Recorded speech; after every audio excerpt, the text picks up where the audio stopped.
place. Amina. Ukiwa umekaa hapo, hebu tumombe Mungu na wewe. Hebu muombe Mungu tu kwa dakika moja. Unaweza ukaomba katika roho. Raba shaka raba yanta raba saka raba yanta. Ribo shaka raba yanta raba saka raba yanta. Rabo saka raba yanta raba shaka raba yanta raba saka raba yanta. Bwana, tunakualika wewe na nguvu zako na uweza wako. Roho Mtakatifu, tunakukaribisha mahali hapa, ukaguse maisha yetu, ukaseme na maisha yetu asubuhi ya leo. Neno lako Bwana lenye pumzi yako Bwana Yesu, ambalo umesema linafaa kwa mafundisho Bwana, likatufae asubuhi ya leo, likatufundishe, likatuelekeze Bwana. Umesema utatufundisha ukituonyesha njia tutakayoiendea, utatushauri huku jicho lako likitutazama Bwana. Umesema kabla hatujaenda kulia au kushoto, tutaisikia sauti nyuma yetu ikisema njia ni hii, tuifuate Bwana. Neno lako likafanyike mwili asubuhi ya leo na likakae katikati yetu, likatupe majibu ya maswali yetu katika jina la Yesu Kristo aliye hai Bwana. Haleluya Bwana. Haleluya. Psalms 91 verse 1. Psalms 91 verse 1. Zaburi 91 mstari wa kwanza. Biblia inasema, he that dwells in the secret place of the Most High shall abide under the shadow of the Almighty. He that dwells in the secret place of the Most High shall abide under the shadow of the Almighty. Aketie mahali pasiri pake aliye juu, atakaa katika uvuli wake Mwenyezi. Atakaa katika uvuli wake Mwenyezi. Kitu cha kwanza ambacho mtunga Zaburi anatuonyesha hapa kwenye Zaburi ya 91, the psalmist is introducing us, or is giving us a picture that God has a secret place. God has a secret place, and that secret place is accessible. He that dwells in the secret place of the Most High, the Almighty God has a place, has a secret place. He has a place that is sacred, a place that is separated, and that place is accessible to you and me. Sasa kwamba tutaenda au hatutaenda, hilo ni swali la siku nyingine, lakini kitu cha kwanza ambacho mtunga Zaburi anatuambia kwamba God has a secret place, and that secret place is open to anyone who wants to access it. That secret place is open to anyone who wants to access it. Now, it's not that secret place is open temporarily. Sio kwamba iko tu wazi kwamba you can visit it. The psalmist says you can dwell there. You can have your habitation there. You can live there. God has a secret place and is extending the invitation for us to move and to live with him in that secret place. The psalmist is telling us that it is possible to have intimacy with God. You can have intimacy with God. We can be intimate with him in his secret place. He that dwells in the secret place. Na anatumia neno dwells, aketie. He that dwells in the secret place. Dwells, hilo neno lilivyotumika hapo ni is a present continuous tense, kwamba ni kitendo ambacho you can dwell in the presence of God. Sio tu kwamba you can visit and live, au unaweza ukaenda mara moja alafu ikabaki kuwa ni historia ukawa una refer every time. Psalmist anatuambia unaweza ukaenda alafu ukaendelea kuwepo hapo. Is a present continuous tense. You can enter in the secret place of God and you can make it your habitation continually. Continually. Dwell. What is hii neno dwell linamaanisha nini? Hili neno dwell linamaanisha nini? The first keyword hapo kwenye huo mstari wetu ni dwell. He that dwells in the secret place. To dwell is to live somewhere. Is to live, or to think about something for too long. To live or to think about something. That is what tukisema you are dwelling in your own thoughts. That means that's what you are thinking about for a long time.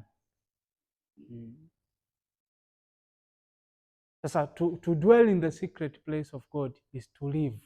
Ni kuishi hapo mahali pasiri pa Mungu. Ni kufikiri kuhusu, ni kutembea ukiwa unafanya maisha yako huku mawazo yako na akili yako vikiwa viko kwenye uwepo wa Mungu continually, sio kupatembelea kuingia na kutoka. Unajua kila mtu anaweza akamtembelea Mungu mara moja kwa wiki au mara moja kwa siku, lakini mpango wa Mungu sio kwamba tuwe tunaendaga kumtembelea mara moja moja, sio kwamba tuwe tunaendaga kwenye uwepo wake Jumapili asubuhi tukienda kanisani. Mpango wa Mungu ni kwamba sisi tuwe tunaishi kwenye uwepo wake. God is not looking for visitors. God is looking for dwellers. Hebu mwambie mwenzako, God is looking for dwellers. Yes, God is not looking for visitors. Yesu anamwambiaje yule mwanamke Msamaria? Anamwambia saa inakuja, nayo saa ipo, ambapo waabudu halisi watamwabudu Bwana katika roho na katika kweli. Yani it's not about location anymore. Yule mama anamwambia, tumeambiwa Mungu nyewe Wayahudi mnaabudu huko Yerusalemu. Na sisi tumeambiwa tunaweza tukaabudu hapa, I'm paraphrasing. Lakini Yesu anamwambia hayo mambo ya kuabudia kwenye location na kwenda mara moja kwa mwaka, hayo mambo yashapita. Sasa hivi Mungu anataka ibada ya muendelezo ambayo inatokea kwenye roho yako. Fellowship, a constant fellowship with God. That is what the psalmist is talking about. Dwelling in the presence of God. Living in the presence of God. Not visiting. Living in the presence of God. Unafikiri kwa nini pazia la hekalu lilivunjika? Fundi mitambo, unaweza kaniongezea sauti kidogo? Unafikiri kwa nini pazia la hekalu lilivunjika? Lilipasuka baada ya Yesu Kristo kufufuka? Kwa sababu zamani kabla ya Yesu Kristo kufa, aliyekuwa anaruhusiwa kuingia patakatifu ambako ndiko uwepo wa Mungu ulikuwepo, Shekinah glory ilikuwepo, alikuwa ni kuhani mkuu peke yake. Na alikuwa anaingia mara ngapi kwa mwaka? Mara moja kwa mwaka. Kwa huyo ndio mtu ambaye angeweza kuingia kwenye uwepo wa Mungu once in a year, and just one person in the whole nation, in the whole world technically. Lakini baada ya Yesu Kristo kufa na kufufuka, pazia likapasuka. Maana yake ni nini? Maana yake swala kwanza sio kuingia mara moja. Maana yake unaweza uka access uwepo wa Mungu wakati wowote wewe ukitaka. Lakini cha pili, sio kuhani mkuu peke yake. Wewe nawe sasa hivi tayari ni kuhani. Biblia inasema sisi ni mzao mteule, ni nini? Ni ukuhani wa kifalme, taifa takatifu, watu wa milki ya Mungu. Kwa na wewe kwenye Agano Jipya na wewe ni kuhani. Wewe ni kuhani. Kwa na wewe una access na uwepo wa Mungu, sio kwa ajili ya kuingia na kutoka. Aliyekuwa anaingia na kutoka alikuwa ni kuhani mkuu wa Agano la Kale. Wewe unaingia na unabaki. Una dwell. He that dwells in the secret place of the Most High shall abide under the shadow of the Almighty. Shall abide under the shadow of the Almighty. So mara nyingi tunavyoenda mbele za Mungu, kwa mfano tunavyoenda kwenye prayer camp kama hivi, tunaenda na mahitaji yetu. Tunaenda pale, Bwana ni mpaji wetu, the Lord is our provider. So tunaenda pale, tuna list of needs, the things that we need to receive from God. Lakini hiyo ni sawa. Biblia inatuambia kwamba haja zetu na zijulikane na Mungu, si ndio? Lakini dwelling is more than needs. It's more than you having a list of things that you need. To dwell in the presence of God is to fellowship with Him. Is to fellowship with Him. It's not about needs. Mahitaji ni muhimu, ni vizuri ukiwa na mahitaji yako uyapeleke kwa Mungu. Lakini if you are a dweller, if you make it a habit to stay in the presence of God, utagundua kwamba vitu vingi sana vitakuwa vinatokea hata bila wewe kuomba. Kwa sababu Biblia, Yesu anasemaje? Anasema kwanza Baba yenu wa mbinguni anajua kwamba mnahitaji hivyo vitu. Kabla hujaomba nalikusikia, na ukiwa katika kunena nitakusikiliza. Kwa Mungu anajua kwamba una mahitaji. So mara nyingi jizoeshe sio kwenda na checklist tu kwa Mungu. Jizoeshe kwenda kufellowship na Mungu. Kuna muda uende kwenye prayer camp kama hivi, mwambie Mungu, nimekuja hapa mimi nakutaka wewe. Uone kama ukimpata Mungu mahitaji hayatakuja. Na especially at this age, unajua kwenye huu umri wenu, nimewasikia watu faith fathers wawili wakisema hiki kitu. Nimewasikia wawili wakisema, nilikuwa nakifanya afu baadaye tu nikiwa nasikiliza nikakutana nacho. Mababa wa imani wa generation hizi zilizopita kama mbili wana encourage, especially when you are at a young age like yours and mine, uwe ni mtu ambaye maombi yako asilimia kubwa unaomba katika roho. You pray in the Holy Spirit, in the Holy Ghost. Unaomba katika lugha masaa kwa masaa na masaa, yani majority ya maombi yako yawe yanafanyika katika lugha. Kwa nini?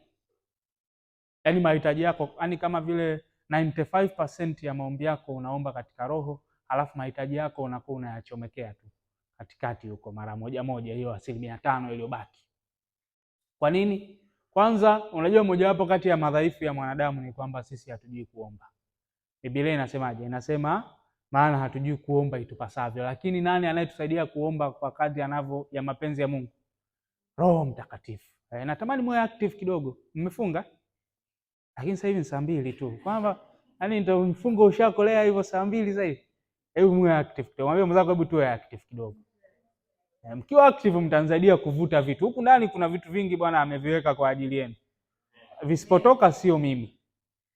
You have a role to play. So hebu kuwa active kidogo. Kwa sisi kama wanadamu hatujui kuomba. That is one of the weaknesses of men. We don't know how to pray as we ought. Ndio maana Mungu akatupa Roho Mtakatifu. Roho Mtakatifu kazi yake ni kutusaidia kuomba kama apendavyo Mungu. Kwa hiyo unavyoomba katika roho, unampa Roho Mtakatifu nafasi ya kuomba kwa ajili yako, ya kutumia wewe hapo kinywa chako kuomba kama ambavyo Mungu anataka uombe. Lakini cha pili, unajua nyinyi hapo sasa hivi hata hujui sana unataka nini. Yaani unaweza kwa mfano ukaomba masaa 2 unamuomba Mungu kuhusu mume unayemtaka. Alafu kumbe hata wewe mwenyewe tu miaka 2 baadaye sio huyo mtu utakayekuwa unamtaka tena. Yaani level yako ya sasa hivi ndio inayokufanya ufikiri unahitaji mtu wa aina fulani, lakini Mungu anaona 20-30 years to come. Utakuwa unataka nini? Kwa hiyo ni muhimu uombe katika roho, kwa sababu bado pia vitu vingi wewe hujui vinatakiwa viweje. Haujui unataka kufanya nini na maisha yako bado. You are not clear. Hata kama una picha bado that picture is not 100%. Kwa hiyo ukimpa Roho Mtakatifu nafasi, Roho Mtakatifu anakusaidia kuomba kulingana na mapenzi ya Mungu yalivyo.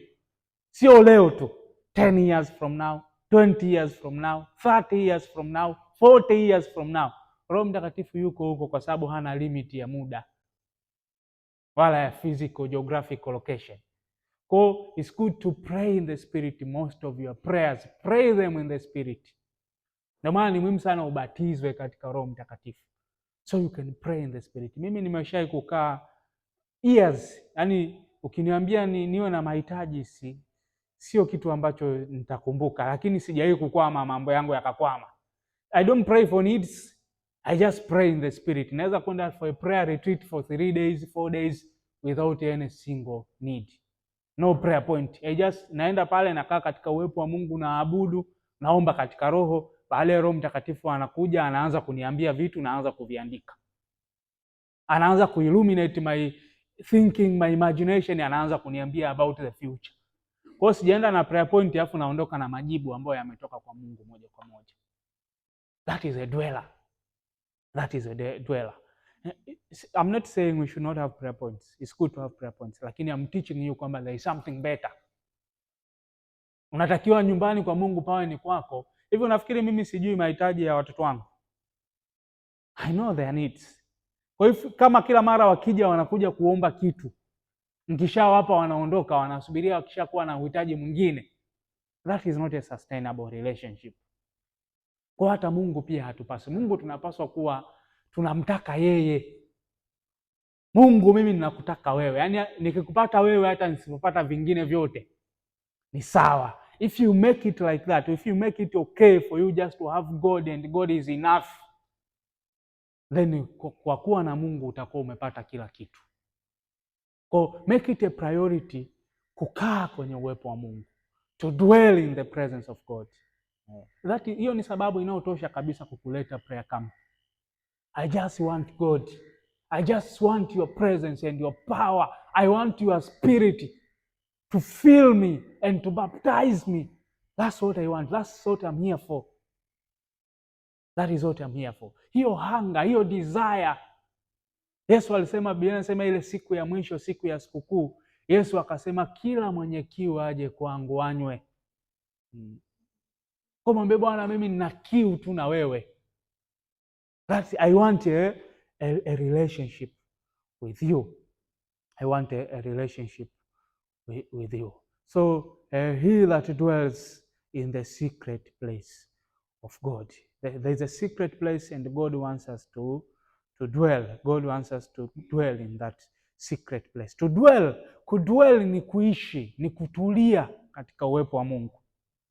Mojawapo ya vitu ambavyo vimekuwa adimu sana kwenye kizazi chetu hiki ni uwezo wa kutulia. Ni uwezo wa kutulia. Paulo anawaambia watu gani wale? Anawaambia kila mmoja ajifunze kutulia na kufanya kazi kwa mikono yake yeye mwenyewe, ili aweze kuwa na kitu cha kumfaa mhitaji. Kila mtu ajifunze kutulia. Kutulia unajifunza pia. Hebu mwambie mwenzako, kutulia unajifunza. Paulo anawaambia kila mmoja ajifunze kutulia. Hata kwenye uwepo wa Mungu, you cannot dwell kama huwezi kutulia. Yaani kuna mtu ukimwambia atulie kwenye uwepo wa Mungu, aombe alafu atulie atafakari for an hour, itakuwa ni muda mrefu sana. Lakini if you are a dweller, if you make it a priority to dwell in the presence of God, itabidi ujifunze kutulia katika uwepo wa Mungu. Kutulia katika uwepo wa Mungu. Tuna hii generation yetu, kwa sababu pia mambo mengi yanaenda kasi. Mambo mengi yanaenda kasi, yani usafiri ni wa haraka. Kuna mwendo kasi, kuna bodaboda, yani huwezi kuchelewa kwenye kusafiri. Kwa ni haraka. Kwa ukienda kwenye usafiri ni haraka. Ukitoka hapo ukienda kwenye chakula, kuna microwave. Yani unapasha ndani ya dakika moja ushapasha chakula, kimeshaiva. Ukitoka hapo ukitaka kuwasiliana na mzazi yuko Kantaramba au yuko Kigoma, dakika sifuri ushampigia simu, yani na hela ashatuma kwa M-Pesa, ushapata, ushatoa. Yani unaweza ukaenda cafeteria ukaendelea kunywa chai bado huna hela. Lakini by the time unamaliza hela ishakuja, ushalipa. Hiyo ni haraka au sio haraka? Unafikiri namna yako ya kufikiri wewe itakuwa ni sawa na mwanafunzi wa UD wa mwaka 2000 ambaye yeye kwanza hela ilibidi akitumiwe, inabidi itumwe kwa posta au itumwe kwa basi, jioni atembee aende kuifuata pale Ubungo, arudi. Akitaka kuwasiliana na nyumbani hapo inabidi aandike barua, aitume posta, ifike, ndio mzazi aipate, aisome, aielewe, amtumie hela ndio ifike. Mnafikiri nyinyi namna zenu za kufikiri zitakuwa sawa? Akitaka kwenda chuo inabidi atembee kutoka Mabibo. Hivi mlikuta shatopori nye? Hizi mnafanya shatopori kweli? Mimi mwenyewe nimemaliza 2017 lakini tulikuwa tunafanya shatopori. Kipindi hicho pale Ubungo pale kwenye flyover kulikuwa mna flyover. Alafu hii stendi ya Magufuli ilikuwa iko Ubungo pale. Sasa fikiria pale Ubungo kulikuwa kuna watu kiasi gani, na barabara ilikuwa hiyo inapishana tu hivi. Moja tu ya chini. Kwa pale tumeshachelewa sana vipindi pale. Mnatoka Mabibo mnaenda kustaki pale wapi pale Riverside pale, mnakaa masaa mawili pale. Kwa baadaye tukaona bwana, sasa bora tu tunatembea, kwa sababu kutembea utatembea baada ya 40. Kwa bora tu niweke kichwani kwangu ama bora niwe natembea. Lakini nyie saa hizi flyover faster tu uko chuo. Yaani hiki kizazi chetu hatujui kusubiri. Sasa hata mbele za Mungu pia ukienda unapata shida, kwa sababu umeshazoea, akili yako imeshazoea vitu vikimbizwe viende haraka haraka. Yaani vitu vikiwa taratibu unaboreka. Umesha kusikia watu wanaotengeneza nyimbo za video za nyimbo za Injili, hata nyimbo tu za kawaida. Wanaambiwaje?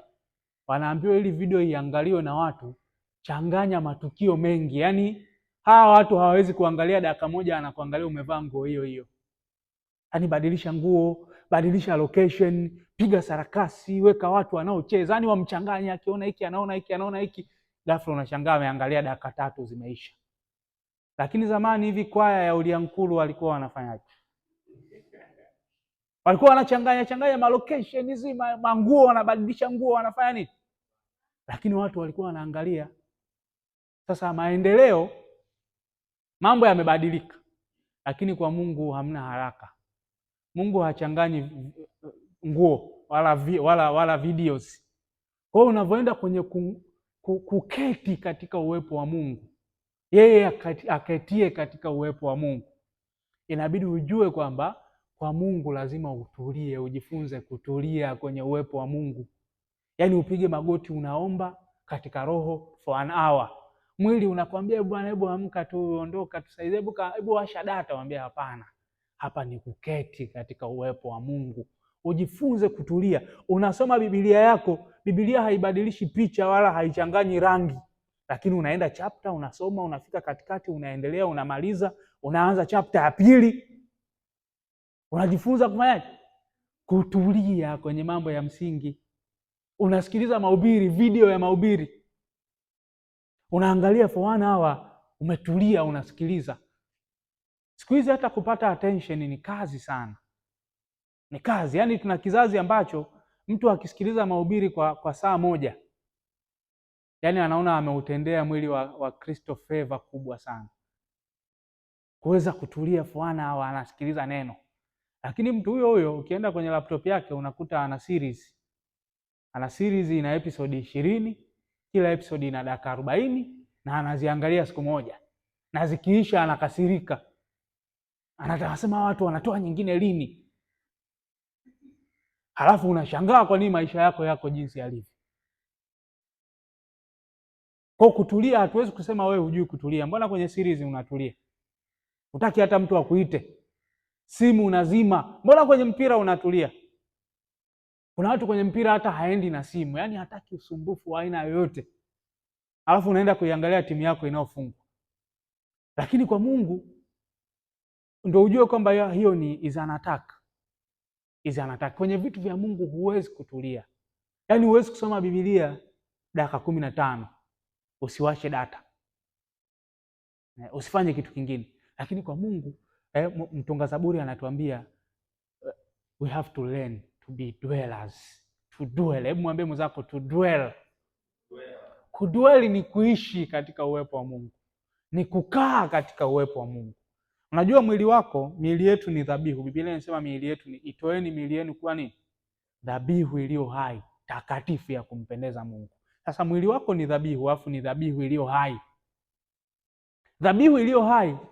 Hebu fikiria nikaja na mbuzi hapa saizi ambaye yuko hai, nikaja kumtoa hapa madhabahuni, alafu nikamwacha bila kumfunga, nini ambacho kitatokea?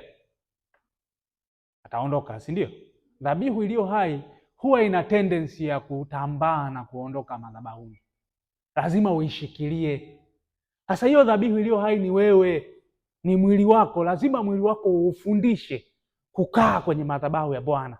Na kukaa kwenye madhabahu ya Bwana sio hapa madhabahuni, hata kwenye devotion yako, hiyo ndio madhabahu yako. Kwa lazima ufundishe mwili wako kwamba sasa hivi ni muda wa kuomba, ni muda wa kusoma neno, kwa lazima utulie. Ukiondoka, mawazo yako yakianza kuhama, unakumbuka kwamba hii ni dhabihu iliyo hai, kwa sasa hivi imeshaanza kutambaa, inaondoka, unairudisha. Yakitaka kwenda kwenye mpira unayarudisha, yakitaka kwenda kwenye mitihani, si kwenye shule, unayarudisha, yakitaka kwenda kwenye mahusiano unayarudisha. Unayaambia nini? Huu ni muda wa kukaa kwenye madhabahu ya Bwana. This is your time to dwell. This is our time to dwell in the secret place of the Most High. Ukijifunza ukamaster hiyo. Ukisoma hii Zaburi ya 91, huu ni mstari mmoja tu tumesoma, imejaa ahadi za Mungu za hatari. Ahadi za Mungu za nini? Za hatari. Lakini hizo ahadi za Mungu, precondition ni moja tu, you have to dwell in the secret place of the Most High. Alafu baada ya hapo anasema you shall abide under the shadow of the Almighty. Utatembea katika uvuli wa Mungu. Ushaikuwaza uwe unatembea huko barabarani afu Mungu amekufunika kwa kivuli chake? Unafikiri kuna mtu anaweza akakugusa? Unafikiri kuna hitaji ambalo utalikosa? Kwa sababu kama uko kwenye kivuli, ili uweze kuwa kwenye kivuli cha mtu inatakiwa uweje? Inatakiwa uwe karibu yake, si ndio? Unaweza ukatembea na kivuli changu kama mimi siko na wewe? Huwezi kukikuta kivuli changu kiko Ubungo sasa hivi. Mimi niko hapa, kivuli changu kiko hapa. Kwa kama Mungu anasema utatembea katika uvuli wake Mwenyezi, maana yake kila unakoenda atakuwa pamoja na wewe. Popote ulipo, nguvu ya Mungu na uwepo wa Mungu na uwepo wa Roho Mtakatifu utakuwa pamoja na wewe. Sasa Mungu akiwa pamoja na wewe, definitely hata bila kuwaza, the Lord shall supply all of your needs according to his riches and glory in Christ Jesus. Bwana atakupigania, Bwana atakuwa pamoja na wewe. Ukichakuwa katika uvuli wa Bwana, hakuna kitu ambacho kitashindikana. Lakini precondition ni nini? You have to dwell in the secret place of the Most High. Halafu hizi baraka zote hizi zinakuja pamoja na wewe kudwell. Kudwell sio kuokoka, sio kumpa Yesu maisha yako. Kumpa Yesu maisha yako, kila mwamini amempa Yesu maisha yake. Lakini sio kila mwamini atamuona Mungu kwenye maisha yake kwa kiwango sawa. Kuna vitu ambavyo Mungu ameviweka maalumu kwa ajili ya watu ambao wamedhamiria kukaa katika uwepo wake. Kwa ajili ya watu ambao wako tayari kulipa gharama ya kukaa kwenye mahali pasiri pa Mungu. Biblia inasema kwenye Isaya 40:31, those who wait upon the Lord.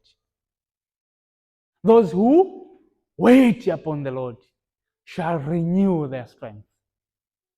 Hivi kusubiri, ushawahi kumsubiri mtu afu hajaja? Muda mrefu zaidi uliosubiri ilikuwa ni muda gani? Ushawahi kumsubiri mtu kwa masaa mawili? Au siku hizi hata uwezo wa kusubiri haupo tena, utakuwa ushapiga simu, ushamlaumu hivi, unafikiri mimi sina mambo ya kufanya, alafu mambo yenyewe kumbe unarudi kwenda kuangalia series. Lakini kusubiri kitu ambacho ni kigumu, yani sasa hivi kuanzia leo unabidi ujizoeshe. Mtu akikwambia bwana tutaonana mahali fulani, alafu akachelewa nusu saa, yani usimpigie simu. Yani wewe kaa pale, fungua Biblia yako kwenye simu, soma. Alafu akija mpokee vizuri, mhagi kama ni dada kama wewe au ni kaka kama wewe, give them a hug, mwambie pole. Lazima utakuwa ulikutana na changamoto barabarani. Muelewe, jizoeshe kusubiri, kwa sababu that is a mindset, na ndo mindset ambayo Mungu anaitaka. Mungu anasema those who wait upon the Lord shall renew their strength. Yani wakati unamngoja Bwana, si una mahitaji yako, una shida zako, una issue zako, unamtaka Bwana akutokee, na bado Bwana hajaja. Sasa Bwana anasema wakati unamngoja aje, anaendelea kukurenew your strength, anaendelea kukufanya upya. Unajua kumngoja Mungu sio sawa na kumngoja mwanadamu. Ukimngoja mwanadamu anaweza akaja na umemngoja huo muda wote, afu bado kwenye mazungumzo yenu akakukwaza, au ukaondoka ukiwa umengoja na umekwazika. Lakini kumngoja Bwana ni tofauti. Bwana wakati unamngoja kutokee kwenye jambo moja, uondoki hivi hivi. Yaani kwa mfano unaweza ukaenda mbele za Mungu ukaomba, ukafunga, labda ulikuwa unaomba uponyaji, Bwana akuponye, afu ukaondoka hapo bado unaumwa.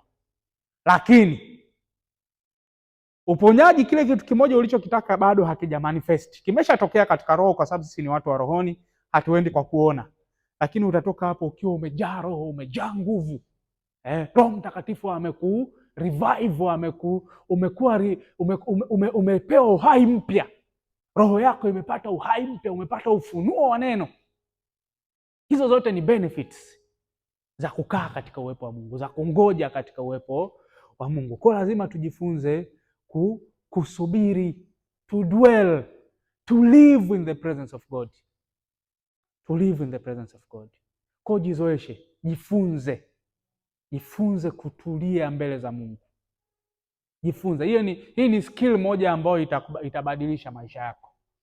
Uwe na uwezo wa kutulia mbele za Mungu, uombe na kusoma neno for hours bila kuwasha data, bila kuwaza, bila kuhangaika. Uweze tu kutulia, yani ufike mahali wewe tunyewe wawili tu na Mungu muweze kuwa ni company nzuri.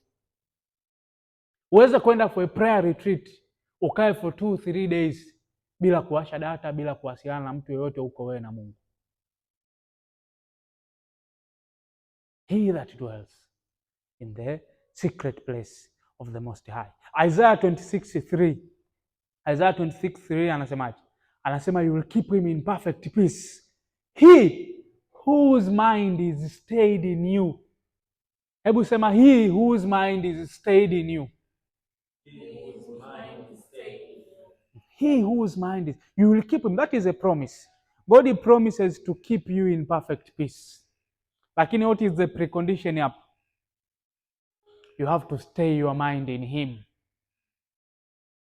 Yaani Mungu anasema ukiweza kuituliza akili yako ikae katika Bwana na katika neno lake,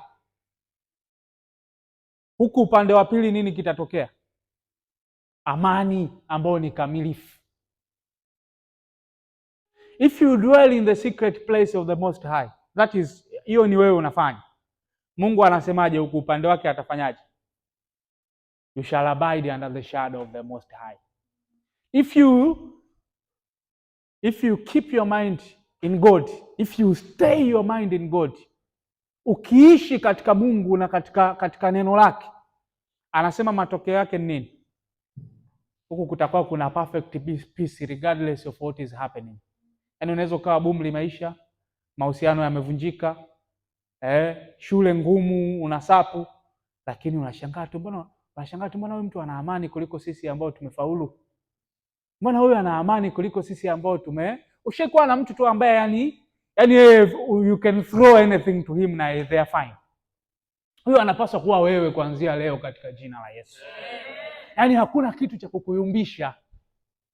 Biblia inasema wana amani nyingi. Wafanyaje? Wanaofanya nini?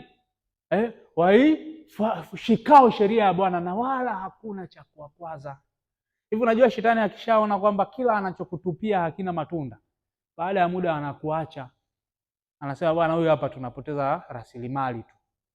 Tunapoteza tu mabomu yetu ya masafa marefu. Bora tuachane naye, tutafute mwingine ambaye tunamweza. Sasa hayo ni matokeo, kwa sababu unajua maisha yana mambo mengi sana.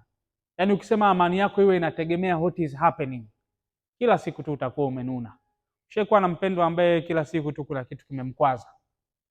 Sasa Biblia inasema solution ya hiyo, unatakiwa kwenye ufahamu wako na akili yako liwe limejaa neno la Mungu. Liwe limejaa neno. You will keep him in perfect peace. He whose mind is staying. That is dwelling. Ukidwell kwenye mahali pasiri pa Mungu, wewe utatembea katika uvuli wa Mungu, utakuwa umejaa utukufu wa Mungu. Ukiingia mahali, yaani hata sura yako tu inaonyesha huyu ni mtu ambaye alikuwa kwenye uwepo wa Mungu. Ukija mahali, yaani ukija unakuwa wewe ndio umeleta uamsho. Sio kwamba ukija watu tunaanza kuomba kwa ajili ya uamsho. Ukija wewe ndio uamsho mwenyewe. Mtu akikuangalia tu kwenye sura yako, anaona kuna kitu cha kimungu. Mimi nikiwa chuo, kuna mtu tu aliniangalia akaniambia afu hata hajaokoka. Ni roommate wangu tu akaniambia afu wewe dogo, alikuwa ni yuko sadia, mimi niko fastia. Akaniambia afu wewe dogo utakuwa kiongozi wewe.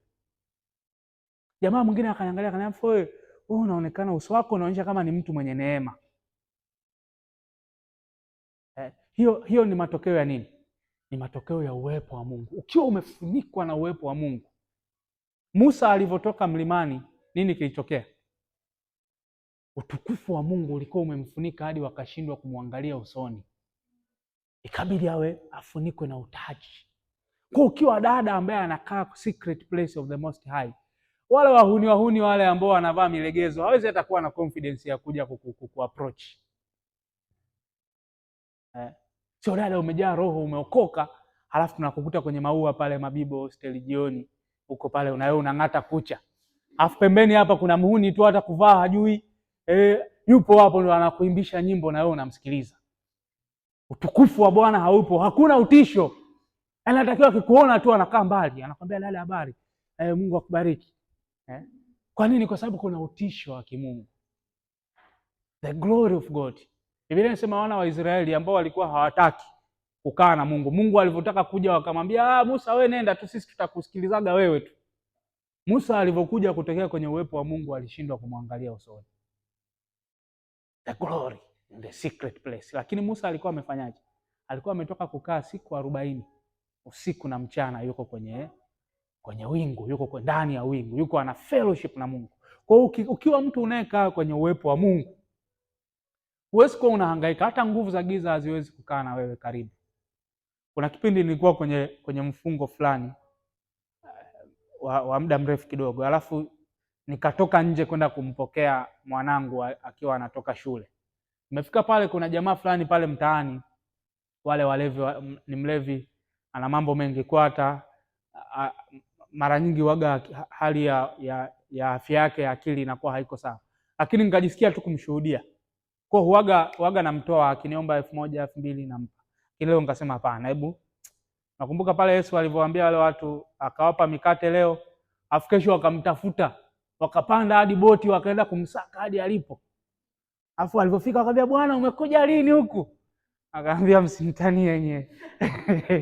Akamwambia leo hakuna mkate, leo mkate ni mimi. Akamwambia kunyweni damu yangu na kula mwili wangu. Mbona walikimbia? Kwa ngasema na huyu leo hamna hela, leo hela ni mimi hapa. Nikaanza kuongea naye habari za Yesu. Getini hapa. Hivyo najua nguvu ya Mungu ilishuka pale, ikabidi yule mtu akimbie. Yaani kuliko aendelee kusikiliza ikabidi akimbie. Asimame akimbie. Tulikuwa tumekaa, akasimama akakimbia. Lakini hayo ni matokeo. Hiyo nguvu ipo. Yaani nguvu, unajua nguvu ya Mungu iko ndani yako. Shida ni kwamba tusipokaa katika uwepo wa Mungu, hiyo nguvu inakuwa dormant. Haiwi activated. Siku ulipookoka, Mungu alideposit nguvu yake ndani yako. Roho Mtakatifu alideposit nguvu yake ndani yako. Atukuzwe yeye. Waefeso 3:20 inasemaje? Atukuzwe yeye awezaye kufanya mambo ya ajabu mno. Hiyo mno ni muhimu kuliko yale tuyaombayo na tuyawazayo, kwa kadri ya nguvu inayotenda kazi ndani yetu. Kwa hiyo ndani yako kuna nguvu. Issue ni kwamba hiyo nguvu inafanya kazi. Kwa kila Mkristo ana nguvu ya Mungu ndani yake, lakini kiwango cha hiyo nguvu kufanya kazi kinategemea sasa wewe mwenyewe unafanya nini. Kwa sababu unajua kama mambo yanayotokea kwenye maisha yako yangekuwa yanategemea nguvu ya Mungu iliyoko mbinguni, hivi wewe ungekuwa hapa kweli na sisi leo? Kwa sababu nguvu ya Mungu iliyoko mbinguni ni nyingi. Nguvu ya Mungu iliyoko ndani ya Roho Mtakatifu ni nyingi. Lakini ili hii nguvu ifanye kazi, inategemea wewe hapo umeiactivate. Umeifanyia activation. Kwa mojawapo ya vitu ambavyo vinatokea ukidwell kwenye uwepo wa Mungu ni kwamba Roho Mtakatifu ana activate nguvu yako. Nilikuwa ninasema mahali na nimesema mara kadhaa kwamba mara nyingi tunakuwa kama ni volcanoes. Nani anasoma geography hapa? Lazima unisoma geography angalau hadi form 4, si ndio? Sasa kuna aina 3 za volcano. Kuna volcano ambao ni dead volcano. Hii hapa imeshawahi kulipuka miaka mingi, ikatokea mlima au ikatokea kreta kama ya Ngorongoro au likatokea ziwa, halafu ikafa ikaishia hapo. Halafu kuna volcano ambao ni dormant. Dormant ni kama mlima Kilimanjaro. Yaani bado lile shimo lipo. Ukipita na ndege unaweza kuliona. Lakini hakuna activity yote inayoendelea. Halafu kuna volcano ambazo ni active sasa. Kama mlima Udonyolengai, mara umetoa moshi. Mara unaamka asubuhi serikali imetoa tangazo wananchi wote waondoke. Huu mlima hatujui unataka kufanya nini, lakini kuna kitu kinakuja. Hiyo ni volcano ambayo iko nini? Iko active. Kwenye nchi za wenzetu huko kuna volcano ambazo hadi ile magma unaiona yani. Yaani mlima unaongezeka, moto unaweza ukatokea anytime. Hiyo ni volcano ambayo iko active. Sasa Wakristo pia wako hivyo hivyo. Kuna Mkristo ambaye alivyookoka akapokea nguvu ya Mungu, ikafanya kazi muda fulani mfupi, mwaka mmoja miwili, baada hapo ikafa. Kuna mwingine ambaye nguvu haijafa lakini imelala, iko dormant, hakuna kitu inachofanya kwa sasa. Umeshakutana na Mkristo ambaye shuhuda zake zote nzuri ni za miaka mingi sana iliyopita? Anakuambia miaka hiyo tuko hapo Kanosa form 1. Tulikuwa tunaimba, yani tukiimba, tukihubiri Injili. Tulikuwa tunatoa mapepo hapo kwenye ibada ya jioni. Unaambia sasa hivi sasa mapepo ya maisha? Hapana, sasa hizi unatoa nini? Sasa hizi anatoa pole tu. Watu wakifiwa anatoa pole, lakini mapepo hatoi tena. Huwezi kusema huyo mtu hana nguvu. Nguvu ipo lakini iko dormant, imelala. Lakini kuna Mkristo ambaye ana kawaida. Unafikiri ile nguvu imelalia wapi? Ile nguvu imelala kwa sababu ameacha kukaa mahali pasiri pa Mungu. Ameacha ile constant fellowship na Roho Mtakatifu. Constant fellowship na Roho Mtakatifu ndio inao activate nguvu yako ndani yako. Yaani ukitoka kwenye maombi kama hivi, si mko kwenye kambi, ngoja utoke hapo utaniambia. Kwa mfano utoke hapo ukutane na mtu mwenye pepo, uone kama itakuchukua muda gani kumtoa huyo pepo. Alafu siku nyingine tena ukutane na mtu mwenye pepo ukiwa umetoka kuangalia series back to back, haujafunga, hukumbuki mara ya mwisho ulifunga mwezi gani, utakuwa umeacha kuokoka? Haujaacha kuokoka, lakini nguvu yako haipo, imelala. Nguvu imelala. Kwa hiyo ukikaa na Roho Mtakatifu, Roho Mtakatifu ana activate nguvu yako. Unajua Mkristo ambaye yuko vibrant, yuko on fire, anatakiwa awe ni Mkristo ambaye yani ni volcano ambayo inaishi. Anytime chochote kinaweza kikatokea. Yaani Mkristo ambaye yuko active, yuko on fire. Kwanza maisha yake yamejaa shuhuda. Yaani kila mara atakuwa na ushuhuda mpya, sio shuhuda za miaka mingi. Sio shuhuda za baba yangu. Unajua baba yangu na mama yangu ni watu wa Mungu. Wewe yaani kweli umefika hadi chuo bado unatembea na shuhuda za baba na mama wakienda mbinguni? Lakini wewe mwenyewe ukiwa active, ukiwa ni volcano ambayo iko active, neno la Mungu linasema kwenye Zaburi kwamba shuhuda za Bwana ni urithi wetu. Yaani inawezekana hata huna mzazi huko hapa, hujaachiwa urithi wowote, labda wazazi wako wamekuambia urithi wako ni elimu, lakini kuna kitu kimoja Mungu anakuahidi. Anasema mojawapo ya urithi ambao alikupa ulivyompokea Yesu ni kwamba maisha yako hayataacha kuwa na shuhuda za matendo makuu ya Mungu. Shuhuda za Bwana ni urithi wako. Hebu sema shuhuda za Bwana ni urithi wangu. You will never be without a testimony. A powerful testimony. Kwamba mimi nilimuona Mungu. Yaani sio shuhuda za miaka mingi. Unajua kufurahia shuhuda za watu ni vizuri. Sio, kuna kipindi cha shuhuda na shukrani kwenye fellowship. Ni vizuri kufurahia shuhuda za watu. Lakini mimi nafurahia shuhuda zangu zaidi mimi mwenyewe. Yaani kwa nini mimi niwe nakuja fellowship kusikiza shuhuda zako wewe tu? Na mimi pia kuna siku inabidi ukae usikilize za kwangu. Kwa nini? Kwa sababu mimi pia ni mwana wa Ibrahimu kama Yesu alivyosema. Kwa mojawapo ya faida za kukaa katika uwepo wa Mungu ni kwamba mtu anayekaa katika uwepo wa Mungu ni mtu ambaye nguvu yake iko active, volcano yake iko active. Kwa mara unasikia ametoa pepo, mara unasikia ametoa wimbo, mara unasikia sio amefanya nini. Yaani ni mtu ambaye yuko vibrant. Nguvu ya Mungu inafanya kazi muda wote. Sasa hayo yote ni matokeo ya kukaa mahali pa siri pa Mungu, ya kukaa mahali pa siri pa Mungu. Biblia inasema atakaa katika uvuli wake Mwenyezi. Hizo ni faida sasa. Faida za kukaa mahali pa siri pa Mungu ni kwamba utakaa katika uvuli, atakaa katika uvuli wake Mwenyezi. Shall abide under the shadow. Hapa tuko kwenye shadow, tuko kwenye shadow au tuko kwenye shadow? Fikiria tungekuwa tuko nje tu hapa, tuko juani.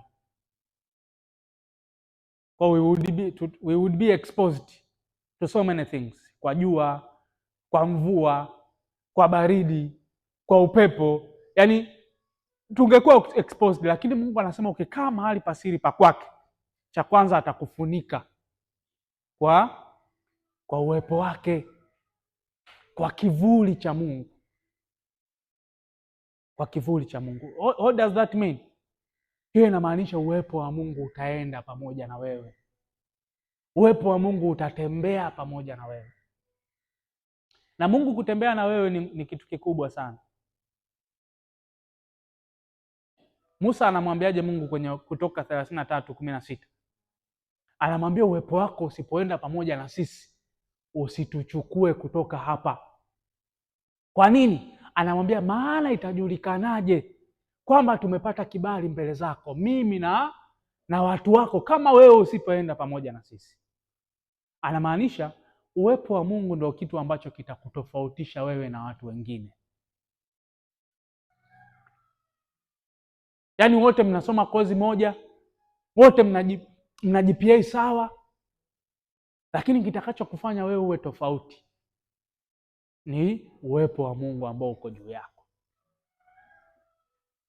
Ni kibali cha Mungu ambacho kiko juu yako. Uvuli. Uwepo wa Mungu ulivyokuwa unaenda na wana wa Israeli, wakati wa mchana nini ambacho kilikuwa kinawaonyesha kwamba Mungu yuko pamoja nao? Nguzo ya wingu ambayo ilikuwa inawapa nini? Kivuli. Ndio maana waliweza kutembea jangwani. Waliweza kupita katika jangwa kwa miaka 40, lakini Biblia inasema nguo zao hazikuchakaa wala viatu vyao havikuisha. Kwa nini? Kwa sababu Mungu alikuwa pamoja nao. Wewe unapanda shato kila siku, viatu vyako huwa vinadumu muda gani? Hivi mosimo huwa zinadumu muda gani? Kwa nini zinauzwa bei rahisi sana kama zinadumu? Kwa sababu wanajua utakuwa unaendelea kununua tu mara kwa mara. Sasa fikiria kwenye uwepo wa Mungu, nguo hazikuchakaa, viatu havikuisha for 40 days. That is how powerful the presence of God is. Ukiwa mtu unayekaa katika mahali pasiri pa Mungu, huwezi kuwa mtu wa kawaida. Huwezi kuwa mtu wa kawaida. Mtu atakuangalia tu, atakwambia there is something good about you. Unaweza ukapita jangwani kweli kama watu wengine, yaani wote mnapitia hali moja, lakini kwako wewe Mungu ameregulate. Mungu ameregulate temperature yako wewe. Kwa hiyo unapita kwenye kitu, unajua kuna muda unaweza ukapita kwenye kitu ambacho mtu ambaye hana Mungu anajikuta amepata mental breakdown. Lakini anashangaa wewe umetoka huko sawa tu. Mmepita hali sawa, wewe umetoka upande wa pili huko fine. Kwa sababu pia kwamba tuna Mungu haimaanishi hatutapita kwenye nyakati ngumu. Biblia inasema kuna nyakati za kupita pia. Mtunga Zaburi anasema nijapopita kati ya bonde la uvuli wa mauti. Kuna wakati tutapita kwenye mabonde ya uvuli wa mauti, lakini kwanza tunapita. Biblia haisemi kwamba tutakapokufa katika bonde la uvuli wa mauti. Kwa ukiwa na Mungu wewe kwenye mambo magumu unapitaga tu. Vitu ambavyo vimewaua watu wengine, kwako wewe utapita na utakuwa salama. Kwa nini? Kwa sababu ya uwepo wa Mungu. Sasa mojawapo ya vitu ambavyo vilikuwa vinaonyesha kwamba Mungu yuko pamoja na Israeli ni ile shadow. Yaani walikuwa mchana umefika kuna jua kali, lakini wanashangaa kwao kuna kivuli. Bwana amewafunika, wanaishi wanatembea katika uvuli wa Mwenyezi. Matokeo ya Bwana kuwa pamoja nao, wakiamka asubuhi wanakuta kuna maana. The Lord shall supply all of your needs. Bwana akiwa pamoja na wewe, uvuli wake ukitembea pamoja na wewe, your needs will be met. Your needs will be met. Kuna mtu yuko hapa na una changamoto ya ada, una changamoto ya hela ya kujikimu. Solution ni nini? He that dwells in the secret place of the Most High shall abide under the shadow of the Almighty. Wewe ni kuhakikisha kwamba umefanya nafasi yako. Je, huo mstari kuna nafasi ya Mungu afu kuna nafasi yako wewe. Na Mungu hata siku moja kwanza hata kuambia ufanye kitu ambacho anajua huwezi kufanya. Kwa ukiona Mungu amekuambia ufanye kitu, ujue anajua kwamba unakiweza. Lakini kitu cha pili, hata siku moja Mungu hatafanya nafasi yako wewe. Mungu atafanya nafasi yake, ila atakusubiri na wewe ufanye nafasi yako. So the shadow is there, but are you available in the secret place? Mungu akiangalia anakuona, kwa sababu ukikaa kwenye mahali pasiri, ukiondoka tu unaondoka na uvuli wa Bwana. Ukiondoka unaondoka nao, na ukiondoka na uvuli wa Bwana, katika uvuli wa Bwana kuna kila kitu. Zaburi 91:4. Zaburi 91:4. Mna uhakika nimeanza saa 2 kweli? Mbona imefika saa 3 ghafla hivi? Zaburi 91:4 inasemaje? Inasema kwa manyoya yake atakufunika. Hebu sema kwa manyoya yake atanifunika. Kwa manyoya yake atanifunika. Asante. Chini ya mbawa zake utapata kimbilio. Uaminifu wake ni ngao na kigao. Bwana anasema kwa manyoya ya Bwana atakufunika, na chini ya mbawa zake utapata kimbilio. Unajua, nafikiri labda nyewe bado hamjaishi sana, mmetoka shule tu, primary, sekondari, chuo, kwa bado sana hamjaishi, na wengine mmekuwa mara nyingi mnakimbilia kwa wazazi, kitokea issue yote tu, si mmoja tu, mambo ya maisha. Lakini mkiendelea kuishi kidogo, mtagundua kwanza, ukimaliza chuo unashangaa wazazi badala ya wao kutumia hela wanaanza kutarajia na wewe unajiongeza mara moja moja. Kwa hiyo utashangaa hiyo covering, hiyo financial covering hiyo ya wazazi kidogo imeondoka. unaweza ukapata labda kazi unalipwa hela ndogo tu, ambao ukipanga chumba ukaishi na nini labda unajikuta kwa hela ya kuanzia unakuta imeisha, lakini bado majukumu yapo. Usishangae ukaambiwa bwana, hata kuna mdogo wako huyu hapa bwana, hebu wewe ndio wewe unampa hela ya matumizi, alafu mdogo wako kila mwezi anataka 30,000. Lakini utagundua, nachotaka kusema ni kwamba utagundua wazazi wataacha kuwa kimbilio tena, lakini Bwana anasema chini ya mbawa zake utapata kimbilio. Kuna muda utakutana na mambo kwenye maisha, mambo magumu ambayo hata ukiwa na mzazi hawezi kukusaidia. Kuna maswali ya maisha ambayo mzazi hawezi kuyajibu, lakini Bwana anasema chini ya mbawa zake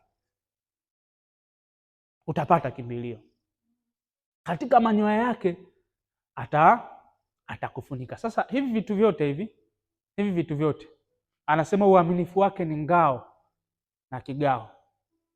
Hivi vitu vyote, manyoya ya kukufunika, mbawa ambazo utakimbilia, mbawa ni wings, uaminifu ambao ni ngao. Unajua ngao, ile ngao ya kuzuia mikuki na mishale. Sasa hivyo vyote ni vitu ambavyo vinakutaka uwe karibu. Yaani huwezi kukingwa na ngao kama uko nje kule. Huwezi kufunikwa na manyoya kama you are not close. Huwezi kuwa chini ya mbawa. Hivi kuku aliyeko Kibamba anaweza akamfunika mtoto wake ambaye yuko Kimara? Lazima uwepo. Kwa mtoto akitoka akaenda kuliwa huko na mwewe, maana yake ametoka kwenye mbawa. Sasa Mungu anaahidi kwamba atafanya vitu vyote, but you have to be close. You have to draw near to him. You have to stay in the secret place for him to be able to do all these things. Kwa hiyo kuweza kufanya haya mambo yote. Unajua unavotenda dhambi, kwa mfano, Mungu hakuchukii. Yaani hamna kitu utakachokifanya ambacho kitamshtua Mungu hadi akuchukie. Hakuna. Mungu ashaona kila kitu. Lakini unafikiri shida ni nini? Shida ni kwamba kuna vitu ukifanya unatoka nje ya mbawa za Mungu. Na ukiwa nje ya mbawa huko unaweza ukapatwa na chochote. Sio kwa sababu Mungu hakupendi. Hivi kuna siku mzazi wako ataacha kukuchukia? Amini atakuchukia. Lakini hiyo inamaanisha ukija huko ukaenda kwenye mabashi ukao una hang out club huko, huwezi kupata ukimwi huko kwa sababu mzazi wako anakupenda sana? Utapata. Kwa issue sio Mungu kukupenda. Issue ni kwamba kuna vitu ambavyo ni consequences za maamuzi. Yesu anatoa mfano wa mwana mpotevu. Mwana mpotevu anapewa ule mfano pale, hakuwa baba wa duniani, yule ni Mungu. Ule ni mfano wa Mungu na watoto wake wawili.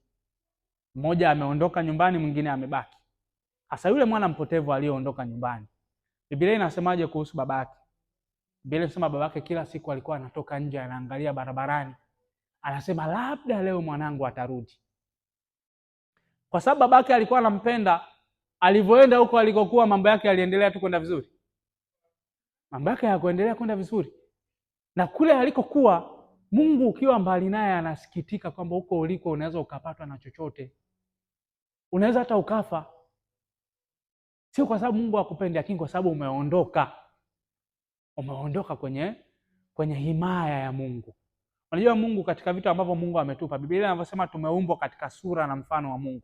Mojawapo ya sura na mfano wa Mungu ni nini? Ni uhuru wa kuchagua, uhuru wa kufanya chaguzi. Hakuna upendo bila uhuru wa kuchagua. Yaani mimi siwezi kusema mke wangu ananipenda, alafu kila nikiondoka namfungia ndani. Hana nauli, hawezi kwenda kwao. Nikirudi nafungua naingia, afu nasema huko nje, akija sema mke wangu anaishi na mimi kwa sababu ananipenda sana. Upendo, ili kuwe na upendo lazima kuwe kuna freedom of choice. Yaani mke wangu milango iko wazi, nauli anayo, kila siku anaenda kazini, anaweza akaenda kwao anytime, lakini amechagua kukaa na mimi. Huo ndo ndio upendo. Sasa kwa Mungu pia ni hivyo hivyo. Mungu anataka umchague yeye. Yaani kuna mambo mengi huko yanaendelea, kuna priorities nyingi, lakini nimechagua kwamba nataka nikae katika uwepo wa Mungu. Nataka niwe na mahusiano na Mungu yaliyoko hai. Hivyo nafikiri ile siku wakati Adamu na Eva wanakula tunda pale Edeni, Mungu alikuwa hawaoni? Kwa nini hawakwambia acheni? Acha, kwa sababu wamechagua, si ndio? Mungu amewapa uhuru wa kuchagua. Kwa Mungu akaacha mambo yakaharibika kabisa, lakini Mungu haingilii free will ambayo amempa mwanadamu. Sasa Mungu anataka tutumie huo uhuru ambao ametupa kumchagua yeye, kumchagua yeye. Kwa hivyo vitu vyote hivi ni vitu ambavyo vinataka ukaribu, vinataka uje ili Mungu aweze kuvifanya, ili aweze kuvifanya. Zaburi 91:14 inasemaje? Inasema kwa kuwa amekaza hii ni saa, I'm not sure, nafikiri misquote hapa, hii verse misquote, lakini utaitafuta. Nimeandika sawa, quotation yake nimeandika Zaburi 91:14 kama hiyo ya juu yake. Lakini inasema kwa kuwa amekaza kunipenda nitamwokoa na kumweka palipo juu, kwa kuwa amenijua jina langu. Kwa kuwa amekaza kunipenda. Wewe umekaza kumpenda Mungu. Mungu anaahidi kufanyaje?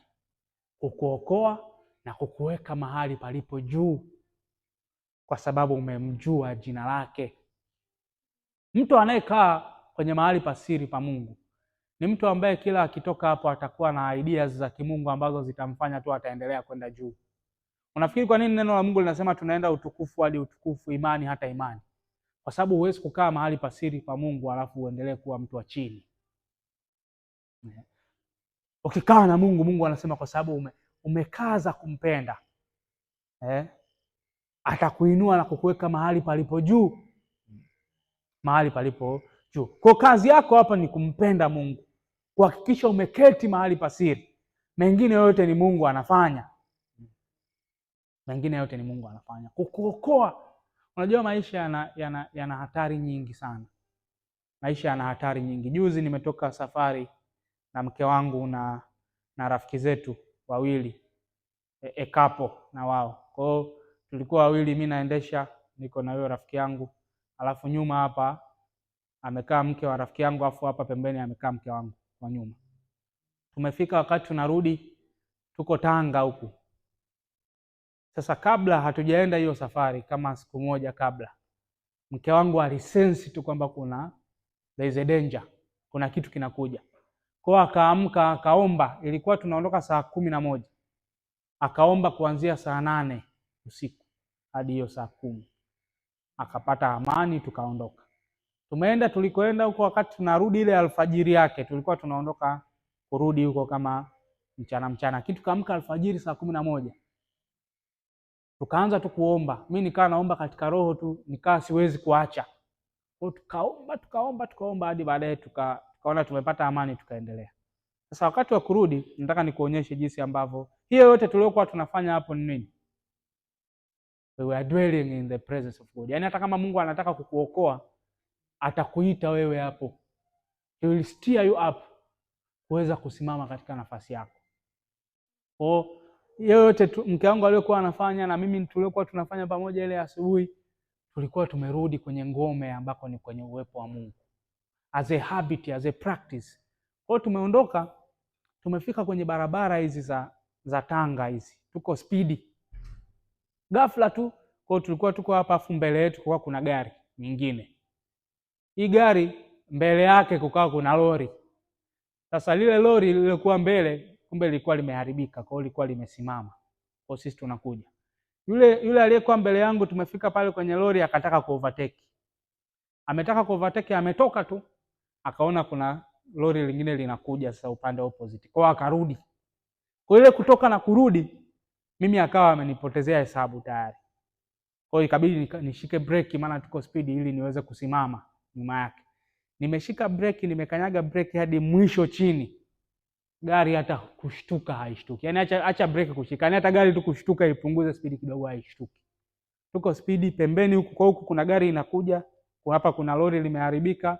huku pembeni kuna gema lile, yale magema ya barabara, alafu ile lori lililoharibika lilikuwa limebeba maembe. Kwa kuna wananchi pale wanaokota maembe. Kwa manake tukitoka nje ya barabara, kwanza kuna hatari ya kupinduka kwa sababu barabara imekaa vibaya, alafu gari iko spidi. Alafu kuna wananchi pale tunaenda kuwakanyaga. Lakini huku kwingine hatuwezi kwenda kwa sababu mbele kuna gari na huku kuna overtake. Lakini kumbuka Biblia inasema kwa kuwa amekaza kunipenda nitafanyaje? Nitamuokoa. Kwa Mungu tu akanisaidia nikapata utulivu ambao sijui ulitoka wapi. Lakini cha kwanza nika make up my mind kwamba hatugongi. Yaani kugonga is not an option. Kwa twende huku pembeni. Tumeenda pembeni, kwa gari ikayumba kama mara 2-3, lakini ghafla tulivokwepa tu kwamba hatujagonga. Tumepita tu, wale wananchi na wenyewe wakajiongeza, wakakimbia, wakaruka huku na huku.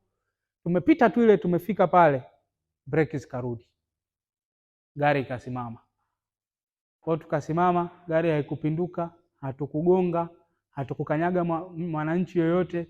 Alafu tumemaliza tukaweza kurudi barabarani comfortably, yani hata bonnet hatukufungua. Alafu breki zikawa ziko sawa hadi Dar es Salaam. Kwa hiyo utaniambia ni kile, yani ile kipande tu kidogo ndio breki zimesizi. Ni kama zimekuwa paralyzed just all of a sudden. Lakini that should tell you kwamba vitu kwenye ulimwengu wa roho huwa vinatokea muda mrefu sana kabla havijatokea kwenye ulimwengu wa mwili. Yani like a day before. Tayari Roho Mtakatifu anajua kwamba kuna kitu shetani amepanga na kitatokea kesho kutwa. Lakini kwenye ulimwengu wa roho kishatokea. Na ulimwengu wa roho wa Mungu ushakiona. Lakini sasa bado Roho Mtakatifu anatutaka kwenye nafasi yetu turudi sasa mahali pasiri ili tuweze kutembea na huo uvuli wa Bwana, huo uvuli wa Mwenyezi tuweze kutembea nao. Kwa hiyo Biblia inasema kwa kuwa amekaza kunipenda nitamuokoa. Katika maisha kuna siku utahitaji wokovu wa Bwana. Catherine Kuhlman alisema, if you are part of humanity, one day you will need a miracle. Kuna siku kwenye maisha yako utahitaji muujiza. Sasa kabla hiyo siku haijafika, inabidi wewe umeshajizoesha kwa kuwa unatembelea, kwa unaishi mahali pasiri pa Bwana. Kwa sababu kuna siku utajikuta kwenye mazingira ambao ni Mungu tu ndio anaweza akakusaidia. Mungu tu ambaye anaweza akakusaidia. Asilimia kubwa ya ideas ambazo zimebadilisha maisha yangu nilizipata nikiwa kwenye uwepo wa Mungu. Asilimia kubwa. Maamuzi makubwa ya maisha yangu nimeyafanya nikiwa katika uwepo wa Mungu. Kwa mimi ukiniambia kitu kimoja ambacho kimechangia mimi kuwa na progress kwenye maeneo yoyote ya maisha yangu, it's my time with God. It's my time with God. Asa, why do you need to dwell in the secret place? Why do you need to dwell in the secret place? The first reason you need to dwell in the secret place because God wants to partner with you. Mungu anataka afanye kazi na wewe. Yaani haya maisha yako haya, Mungu anataka awe partner wako, mniajenge pamoja. Maamuzi yako unayoyafanya ya maisha sio mpango wa Mungu wewe unafanya maamuzi ukiwa peke yako. Mungu anataka kuwa partner na wewe. Warumi 8:28. Warumi 8:28 inasema, nasi twajua ya kuwa katika mambo yote. Hebu sema katika mambo yote. Asante. Mungu hufanya kazi pamoja na wale wampendao katika kuwapatia mema, yaani wale walioitwa kwa kusudi lake. Kuna kusudi la Mungu kwenye maisha yako. Kuna mpango wa Mungu kwenye maisha yako. Sasa ili wewe uweze kuliishi hilo kusudi, Mungu anataka kushirikiana na wewe. Sasa Mungu atashirikiana na wewe vipi kama hakupati? Kwa Mungu anataka wewe unakaa mahali pasiri, kwa sababu ni kupitia wewe kukaa kwenye mahali pasiri pa Mungu, Mungu atakuwa ana whisper, Mungu atakuwa anakuambia cha kufanya na maisha yako. Isaya 30:21 inasema, kabla hujageuka kulia au kushoto, utasikia sauti nyuma yako ikisema, njia ni hii, ifuate. Huyo ni Mungu anafanyaje? Mungu anakuambia maamuzi ya kufanya. Ukiwa kwenye crossroad, Mungu anasema utaisikia sauti yake ikikuguide. Yesu anasema kondoo wangu wanafanyaje?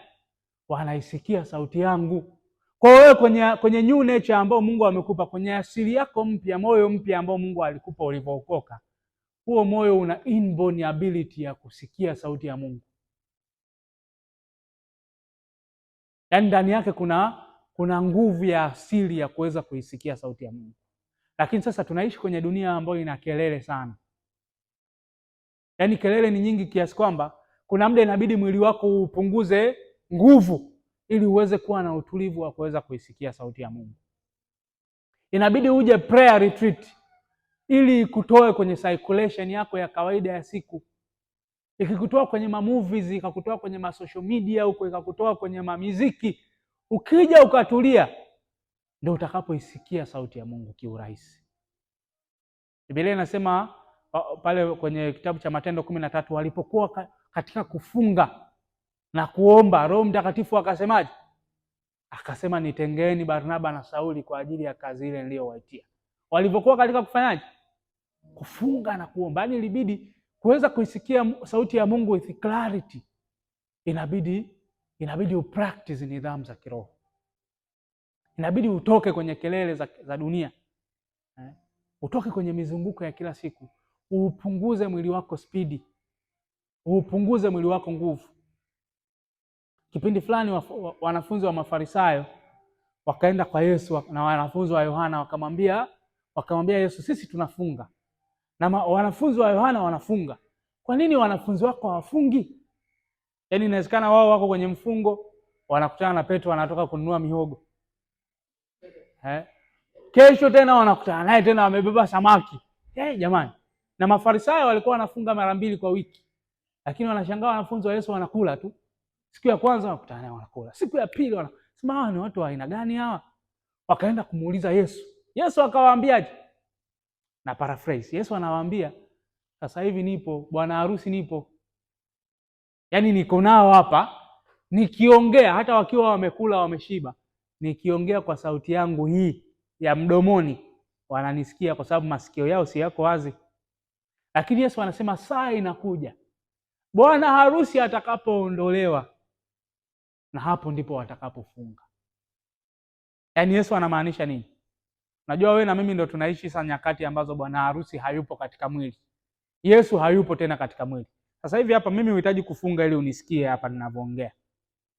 Lakini mwili wako ukiuacha tu, ukaupa ma-series, ukaupa ma-movies, ukaupa ma-social media asubuhi hadi jioni, ukaupa milo 3 kwa siku, huwezi kuisikia sauti ya Mungu kiurahisi. Hata Biblia yenyewe ukisoma utakuwa unasoma kama gazeti. Kwa nini? Kwa sababu Biblia ni kitabu cha kiroho.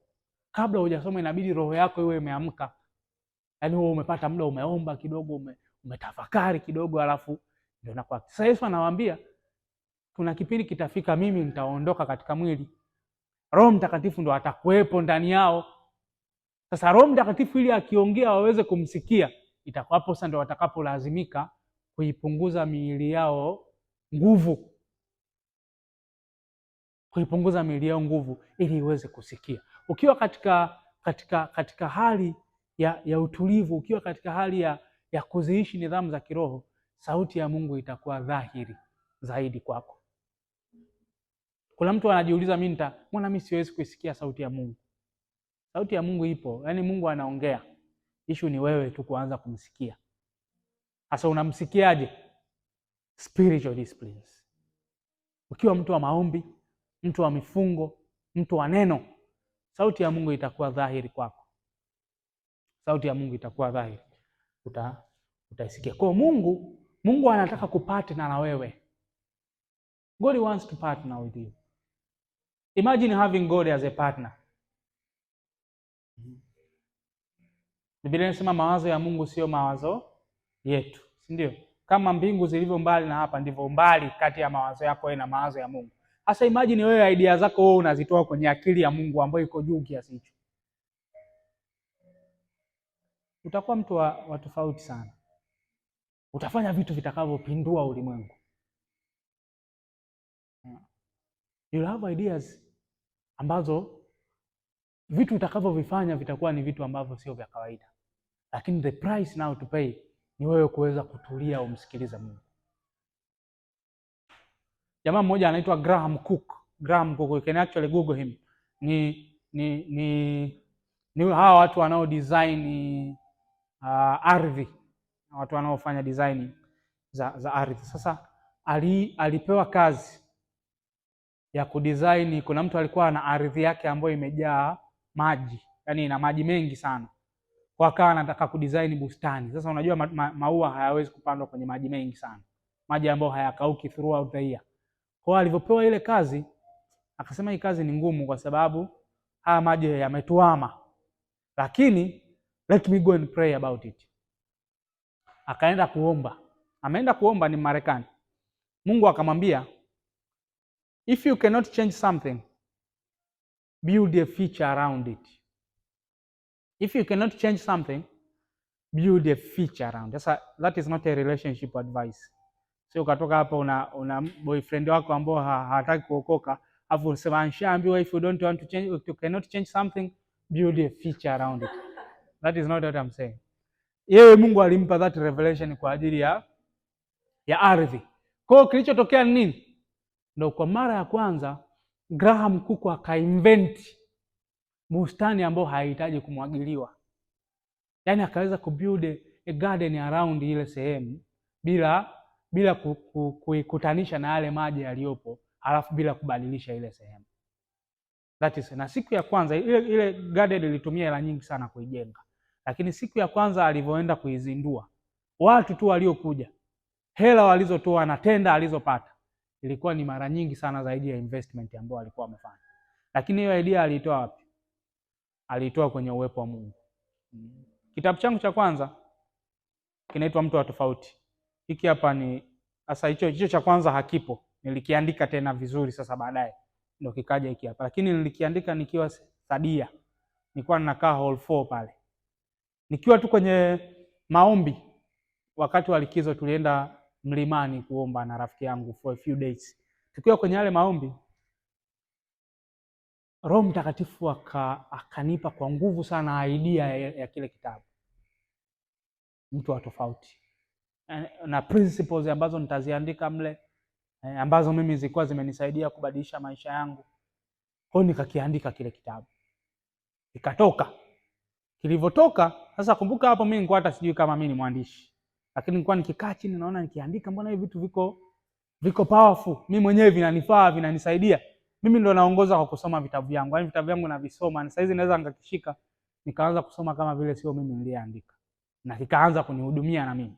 Kwa hiyo nikaona mbona hivi vitu viko powerful. Kilivyotoka kikaenda kwa kasi, yaani ndani ya muda mfupi zile copies zikaza. Nilikuwa nimetoa copy 500 na nilizitoa na boom tu, nilikuwa hata sina hela, zikawa zimeenda. Na feedback nilizopata ndio nikajua kumbe kuna kitu cha kimungu cha uandishi ndani yangu, Sasa that was 2015, lakini that was a godly idea ambayo ilikuwa kwenye moyo wa Mungu, but I had to go, I had to stay there in the secret place.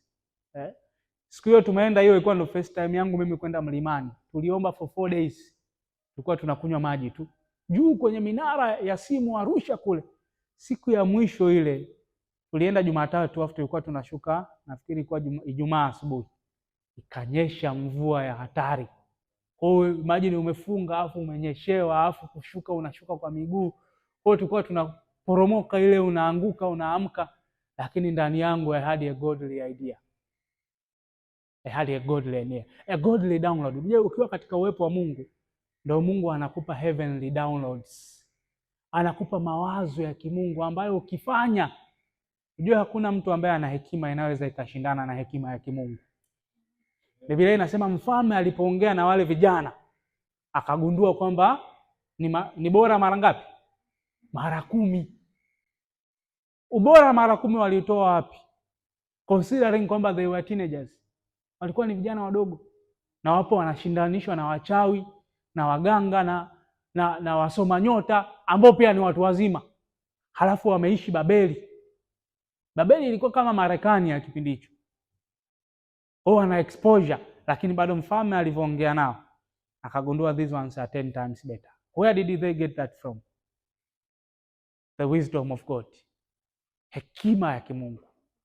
Kabla hapo ya kukutwa ni mara 10 bora, walikuwa wanaishi a fasted life. Wanakula mtama na maji. That is a fast. Those are spiritual disciplines. Kupitia hapo Mungu akawafanya kuwa bora. Kitakacho kufanya uwe bora. Yaani si unajua saa hizi wanasema si kuna shida ya ajira, si kuna hivi, kuna kile, si kuna nini. Lakini what will make you thrive is your relationship with God. Yaani ukiwa na Mungu, ajira ikija imekuja tu. Yaani iwe ndio Mungu anakotaka uende huko. Na kama ndio Mungu anakotaka uende itakuja. Lakini you need God. God can give you an idea ikakufanya wewe badala ya kuajiriwa wewe ndio ukawa employer. A godly idea. A godly idea. Sasa where do you get that? Hiyo uipate ukiwa cafeteria unakula mihogo. You get that in the secret place. Is it going to be easy? No. Kufunga sio rahisi. Umeona saa 3 tu tayari mshablo mapigo saa hizi. Wakati hapa saa hizi ungekuwa hujafunga, kuna muda unakaa hadi saa 8 hujanywa chai. Na uko sawa kabisa. Ndio. Lakini ukifunga unaanza kuumwa na njaa wakati unakula jana. Yaani bado unakula dina bado njaa inauma tayari. Saa 2 saa hizi mshalegea hapa, wengine mnasinzia. Kwa nini? Kwa sababu ni vita. Shetani anajua wewe ukifunga maisha yako yatabadilika. Ukisoma neno anajua huwezi kuwa kawaida. Your life will change. Transformation itatokea. Kwa anajaribu kukupunguza hadi afike mahali saa aone bwana huyu nimemshindwa. Lakini atakudiscourage, utashangaa kuna siku unafunga unashindwa kusoma. Nakwambia umeona? Umeona sasa? Wewe endelea kufunga uone kama utafeli. Lakini that is where mabadiliko yanakuja. Mabadiliko yanakuja. Biblia inasema Bwana anafanya kazi na sisi katika kutupatia mema. Mungu anakupatiaje mema? Pati ya mema Mungu anayokupa, Mungu anakupa heavenly inspired ideas. Ideas za kimungu ambazo ziko inspired. Yaani kuna muda inabidi ukae wewe na Mungu na Biblia yako na diary na kalamu. You should be able to do that even for days. Yaani uweze kwenda mahali ukae mwenyewe siku 3, unaomba, unafunga, labda unakunywa maji, uko na diary yako na Biblia yako na kalamu, unasoma Biblia, unamsikiliza Roho Mtakatifu. Namfahamu mzee mmoja Marekani, milionea, ambaye anasema yeye hajawahi kupata hasara kwenye biashara hata mara moja. Huku sinaambiwa usiogope riski, take risk. Lakini anakwambia mimi sijawahi kupata hasara. Siri yake ni nini? Anasema nikipewa idea yoyote na mtu au idea nikiipata mimi mwenyewe, kabla sija invest hela, kitu cha kwanza nitakaa katika uwepo wa Mungu hadi Roho Mtakatifu anipe go ahead. Aniambie you can put your money here. Unafikiri Roho Mtakatifu anacheza michezo ya kubashiri? Michezo ya bahati nasibu? Roho Mtakatifu akisema hapa ni moja ni moja. Sasa anasema kuna kipindi hiyo sauti ya Roho Mtakatifu anaisikia baada ya siku moja. Anasema kuna muda anakaa baada ya siku 3 ndo anamsikia Roho Mtakatifu. Ametulia mahali anasikiliza.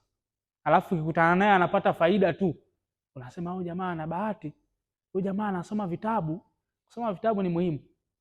Lakini kuna vitu ambavyo vitabu peke yake havitakupa. I read books, I read a lot. Lakini unatakiwa uchanganye na hekima ya kimungu. Biblia inasema, Ayubu anasema, I don't remember the verse, you can google it.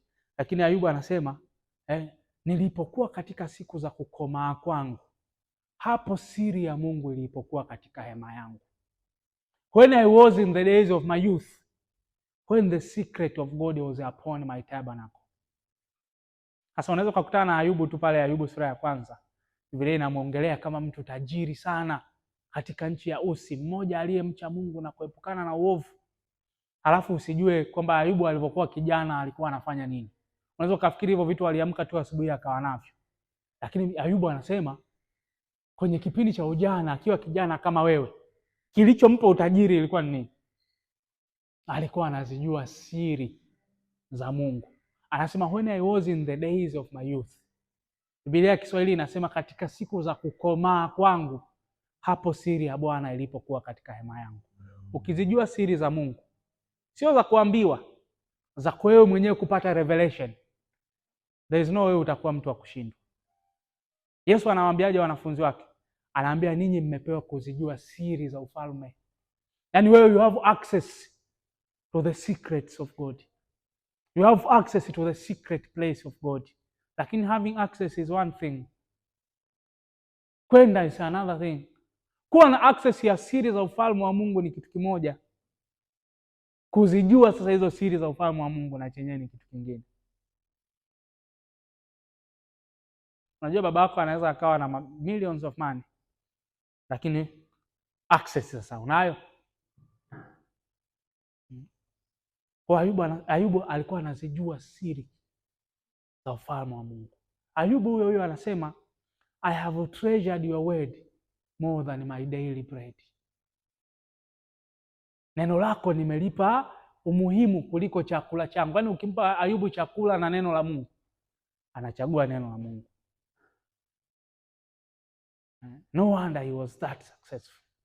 Alikuwa anazijua siri za ufalme wa Mungu. Biblia inasema kuhusu Yoshua. Biblia inasema hata Musa alivyoondoka, kwanza popote ambako Musa alienda, kwenye wingu siku 40, Yoshua alikuwepo pamoja naye. Wakati Musa anaondoka kwenye hema ya kukutania, Biblia inasema na Yoshua tena ni kijana, hakuondoka humo hemani. Hii mistari sikuwa nimeiweka kwenye notes zangu, kwa I'm just quoting them. Sikuwa anasema hakuondoka mle hemani. Kwa hiyo Yoshua maisha yake yote akiwa kijana alikuwa ni mtu wa kukaa katika uwepo wa Mungu. Musa anaondoka, yeye anabaki. Wana wa Israeli wanasema sisi hatutaki Mungu asije, wewe Musa nenda tu. Yoshua anaenda naye. Halafu umefika wakati sasa wa Yoshua ku step up. Mungu anamwambiaje? Anamwambia hakuna mtu. Hebu sema hakuna mtu. Hakuna mtu. Yoshua anamwambia hakuna mtu atakayeweza kusimama mbele yako siku zote za maisha yako. Imagine hearing that from God. Hakuna mtu. Yaani sio kwamba hawatajaribu. Watajaribu, lakini hakuna atakayeweza. Yaani kama Mungu anamwambia Yoshua, I have been working on you for many years. Muda wote uliokuwa unakaa kwenye uwepo wangu, I was working on a certain version of you. And now you are ready now. Unajua kuna version yako ambayo itazirithi ahadi za Mungu, lakini sio hii ya sasa hivi. There is a version that God wants. So every time you go to the secret place, God is equipping you. God is shaping you. Mungu anakutengeneza uweze kuwa ile version ambayo inaweza ikazirithi ahadi za Mungu katika utimilifu wake. Mungu anamwambia Yoshua, now you are ready to go to the promised land. Sio wewe tu, pamoja na hawa watu wote. Kwa nini? Kwa sababu this version of you is ready. It has what it takes. Nimeshaiingizia everything that I need. For every time you make yourself available to God, every time you avail yourself to God, you give God an opportunity to work on you. Unamfanya Mungu apate nafasi ya kukumold, ya kukushape, uweze kuwa ile version ambayo Mungu anaitaka. Version ambayo inaweza ikasimama hata kwenye hate ambazo ni za juu. Sehemu zenye upepo mkali, sehemu zenye mawimbi makali. Hivi you are all over in social media. Hamjaona jinsi ambavyo maanguko ya watu wa Mungu ambao ni maarufu ni mabaya? Haven't you seen that? Hivi unafikiri watu wanaanguka kwa sababu hawampendi Mungu? Watu wanaanguka kwa sababu they were not ready, they were not prepared. Talent may take you to the top, alisema John Maxwell. But what will keep you there, what will keep you at the top is what? It's character. For every time you go to the secret place, God is working on your character. ili usije ukaja siku moja talent yako ishakupeleka mbali, afu unakuja kuwa ni sababu ya masimango ya mwili wa Kristo. Tukisema tumeokoka tunaambiwa nyewe ndio mko kama fulani. Kwa nini? Kwa sababu kuna mtu mmoja shetani alimwacha akaenda hadi juu, halafu akajua huyu anguko lake litakuwa kubwa, kwa litatuma waves all over the country. But when you come to the secret place, God is working on you.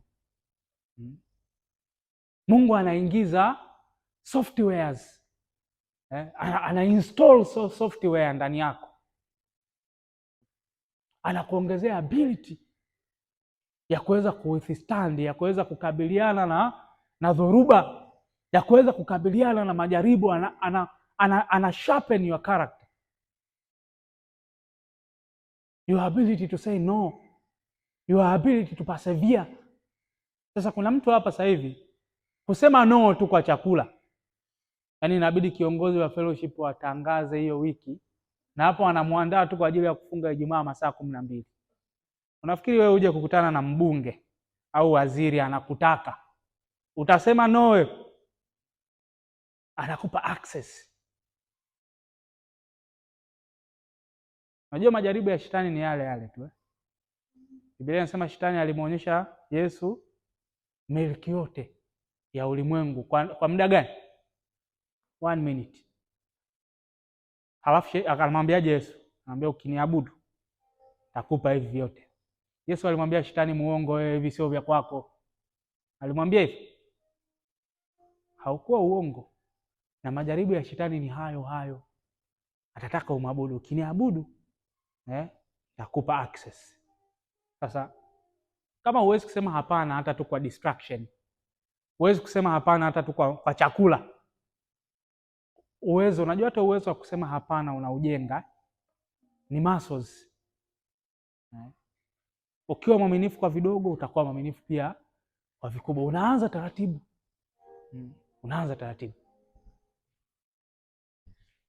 Kwa hiyo hivi ni vitu ambavyo vinampa Mungu fursa ya kukushape.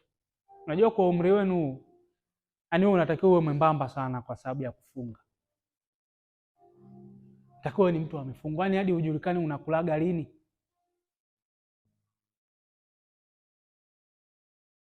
Swali ambalo mke wangu huwa ananiuliza kila asubuhi tukiamka, ananiuliza leo unakula? Kwa sababu kula sio kitu cha kawaida. Yaani ni kutoka kwenye tuna deviate from the normal. Normal ni kutokula. Normal ni kula jioni once a day. Kwa kama siku ninakula asubuhi inabidi niseme. Kwa sababu bila hivyo hakuna chakula kitakachopikwa, sio kwa sababu hakipo, kwa sababu kikipikwa huwa siri. Sasa kwa umri mlionao huu ni umri wa kumtafuta Mungu. Yaani usikae huna hela, hujui baada ya shule unaenda wapi. Shule yenyewe ni ya kutia maji, alafu upako huna, maombi pia huna, Biblia hujui, mistari kichwani hakuna. Hivi hapo hata ungekuwa Mungu, mtu hivyo unamsaidiaje? Usikose kila kitu. Mwambie mwenzako usikose vyote. Yaani uwe inawezekana huna majibu sana ya kesho, huna boom, lakini umejaa upako, umejaa nguvu ya Mungu. Yaani muda wote ule unanena kwa lugha, una flow katika roho. Huyo ndo mtu ambaye yuko ready for a breakthrough. Create an atmosphere. Jenga mazingira yako wewe ni mazingira ya kumhost Mungu, kumhost Roho Mtakatifu all the time. Unajua spirits huwa zina respond to atmospheres. Spirit nzuri na mbaya zote. Nani ameshai kulala na redio inaongea, alafu baadaye redio ikaanza kupiga muziki ya bongo flavor haya, alafu ukajikuta unaota mavitu ya ajabu? Najua hamwezi kusema hapa, lakini najua imewahi kutokea. Lakini kilicho attract hizo ndoto mbaya ni nini? Ni atmosphere. Ni atmosphere. Umeshai kulala ukaamka unanena kwa lugha. Yaani unaweza kuwa umelala huko unasikiza deep worship au unasikiza mahubiri, alafu ukaamka ukashangaa umejaa roho. ukashangaa unanena kwa lugha, ukashangaa unaamka una wimbo tu uko moyoni. Yaani saa 11 imefika muda wa devotion, unaamka already there is a song in your heart. That happens to me almost every day, waking up with a song. Sasa unafikiri huwezi, kwa sababu input ina determine output. Kwa kuanzia leo, yani usimtafute Mungu kwa kumtembelea mara moja kwenye camp.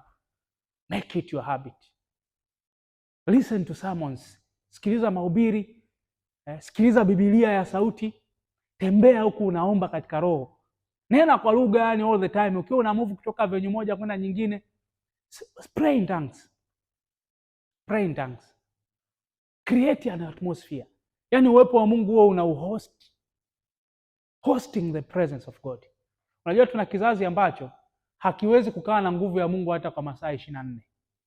Yaani tumekuja hapa tumeomba, tumejaa roho, unatoka hapo unajisikia una freshness in your heart. Swali ni kwamba how long is it going to stay?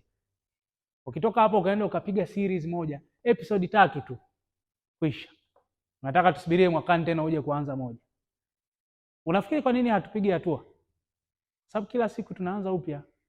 Nilikuwa nawaambia watu fulani juzi kwenye saving fulani ya familia. Kila mzunguko wa mwaka ukiisha, watu mnagawana kila kitu. Mlikuwa mkisave monthly labda 100,000 as a family. Ili mtu akitaka mkopo anachukua na nini, kuna hizo ziko kwenye mitandao ya simu. Alafu mwaka ukiisha, mzunguko umeisha, kwa labda kila mmoja ana 1.2M. Mnagawana sasa, zote mnazitumia. Yaani una mahitaji ambayo yamesubiri mwaka mzima hukuwa nayo, lakini sasa sababu hela imekuja yanakuja. Alafu tunaanza kusave moja tena. Hivi tutafika lini? Kwa nini tusiendelee 1.2 tuendelee sasa kutokea hapa ili mwakani iwe 2.4? Mwaka unaofuata tena iwe imeongezeka 1.2. Why? Kwenye uwepo wa Mungu pia ni hivyo hivyo. Unakuja unafunga, unasoma neno for 3 days, unasikiliza mahubiri, unajaa roho. Alafu unarudi kule unaanza conversation moja tu na boyfriend wako uliyemwacha huko ambaye hajaokoka vizuri. Kisha kila kitu kimeisha, unarudi sifuri, unasubiri mwakani tutafika. Kama wewe mwenzako tutafika. We need to learn to host the presence. Unajua kutafuta upako ni rahisi sana. Shida ni kuutunza. Issue ni kutunza upako. Na upako unautunzaje? Upako unautunza kwa atmosphere. Create an atmosphere. Una earphones, tembea ukiwa unasikiliza podcast zilizojaa Roho Mtakatifu. Tembea ukiwa unasikiliza mahubiri, sikiliza Biblia ya sauti. Ishi maisha ya maombi. Asubuhi anza siku zako na Mungu. Anza siku zako na devotion. Soma vitabu vilivyovuviwa na Roho Mtakatifu. Halafu uniambie kama utakuwa mtu wa kawaida. Uniambie kama utastruggle na maisha. Uniambie kama Roho Mtakatifu hatakupa ideas ambazo zitabadilisha maisha yako. Atmospheres. Atmosphere. That is what we need. That is what we need. That is what we need. Kwa kila mtu anaweza akamkaribia Mungu kwa kiwango ambacho yeye anataka. Na Mungu anataka twende mahali pake pasiri ili kutokea hapo ayabadilishe maisha yetu. Everything that you need is in the presence of God. Kila kitu kiko kwenye uwepo wa Mungu. Na Mungu ametupa access, free access to his presence, to his secret place. Ni sisi sasa. Ni sisi. Yaani wewe kwa ulipo sasa hivi, mambo ya kufunga si masaa 12 haya. Yaani unatakiwa wewe ni kama kupumua tu, kama unavyopumua. Yaani hata uhesabu yani. Unatakiwa wewe ni maisha yako. Kila mara uwe na andiko fulani ambalo unaliroll kwenye mawazo yako. Yaani ukiwa unatembea. Mungu anamwambiaje Yoshua? Anamwambia kitabu hiki cha Torati kisitoke kinywani mwako, bali maneno yake ufanyaje? Uyatafakari mchana na usiku. Ndivyo utakavyofanikiwa sana.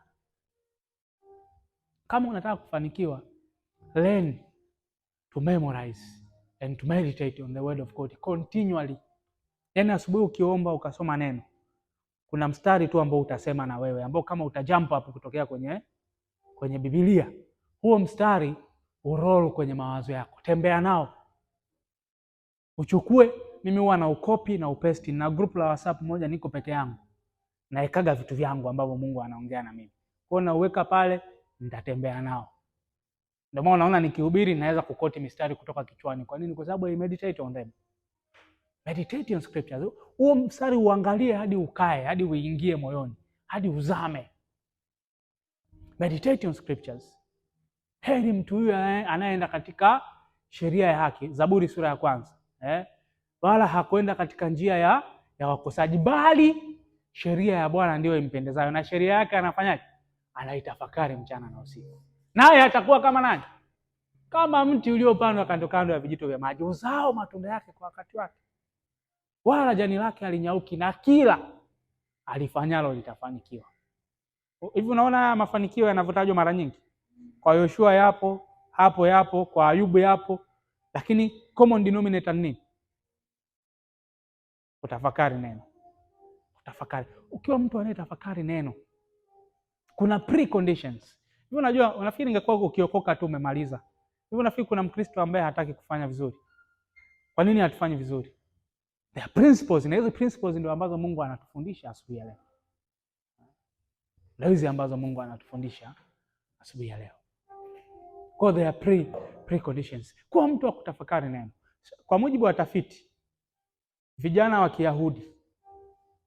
Kiyahudi ambao hawaamini hata kwamba Yesu ameshakuja, yani wao bado wanamsubiri Masihi. Lakini sasa hizi ukienda Yerusalemu, kipindi ambacho sio cha vita of course, utafika pale utawakuta tu wamevaa raba, wamevaa mahudi yao pale, wanafanya mambo yao. Lakini ukifika muda wa ibada, wote wanaenda kwenye ukuta pale, unawakuta wanaenda back and forth, wana memorize scriptures.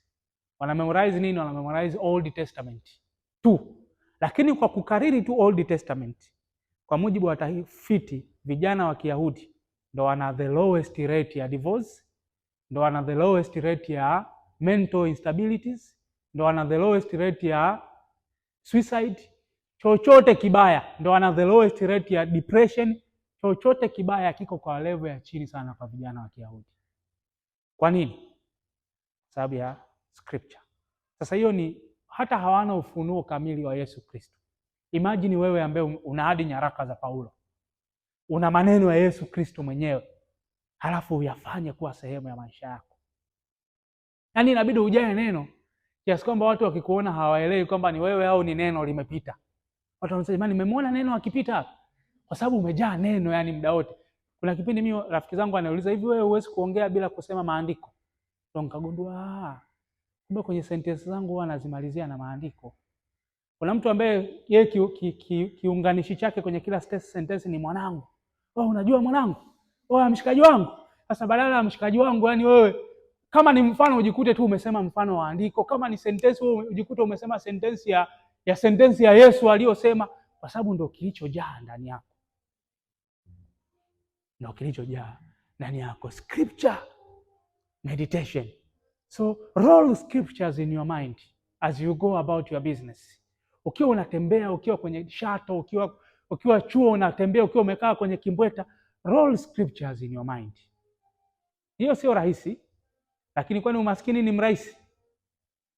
Unaenjoy sana. Kwa kutoka pia lazima ufuate principles za Kimungu. Kwa nini? Kwa nini you need to roll scriptures in your mind? Kwa sababu unajifundisha kufikiri kama Mungu. Unajua ni kwamba tu sina muda. Unajua roho yako wewe haina shida yoyote. Wewe una roho ambayo imezaliwa mara ya pili 100%. Kwa hiyo wewe hapo, wewe si ni roho yenye nafsi inayoishi kwenye mwili. Kwa hiyo una sehemu ngapi? 3. Sasa moja ya 3 ya wewe is wall to wall Holy Spirit. Haina shida yoyote ya roho yako. Ilizaliwa mara ya pili na ndani yako ndo anakokaa Mungu Baba, Mwana na Roho Mtakatifu. Roho Mtakatifu anakaa ndani ya roho yako wewe. Kwa siku ulipookoka, sio kwamba Mungu repair roho yako. Ezekieli 33:26 inasemaje? Inasema Mungu aliondoa roho ya jiwe akakupa moyo wa nyama. Kwa Mungu alifanya operation akakuingizia moyo ambao huu moyo ni 100% Holy Spirit. Na hiyo hata Yesu akija, hiyo roho yako hiyo ya nyama ndio itakayofanya wewe uweze kunyakulika. Si Yesu atafanya unyakuo? Sasa unanyakulikaje? Unanyakulika kwa sababu you have that in you. You have that nature of God in you. Kwa kama mfano, kama Roho Mtakatifu Yesu atakuja kama smaku kubwa pale mawinguni, atawanasa watu tu wenye roho wa Mungu ndani yao. Ndio maana Paulo anasema tumepigwa muhuri hadi siku ya Yesu Kristo. Sasa roho yako iko sawa. Shida iko wapi? Shida iko kwenye nafsi. Kwa sababu gani? Kwa sababu nafsi ndio inaunganisha roho na mwili. Sasa roho yako inamsikia Mungu, Roho Mtakatifu anakaa kwenye roho yako, lakini nafsi ambayo ndio inafanya communication ije kwenye mwili, sasa vitu vitokee kwenye ulimwengu wa nje. Roho yako ikicommunicate na nafsi, lugha ya roho ni neno la Mungu. Kwa sababu hiyo ndio lugha ya Mungu. Huyo ndio neno aliyefanyika mwili. Sasa roho yako ikicommunicate na nafsi yako, ili communication ifike kwenye nafsi ije kwenye mwili, wewe ufanye vitu, uvisikie kwa akili yako, ufanye vitokee. Ikifika kwenye nafsi inakuta hakuna neno. Ikifika kwenye nafsi inakuta kuna language barrier. Roho yako inaongea neno la Mungu, nafsi yako inaongea bongo flavor. Na kwa sababu nafsi yako ina impact kubwa kwa mwili, mwili wako unawaka tamaa mbaya. Kwa sababu hiyo ndio mistari unayoisikiliza. Kwa unakuta hakuna communication.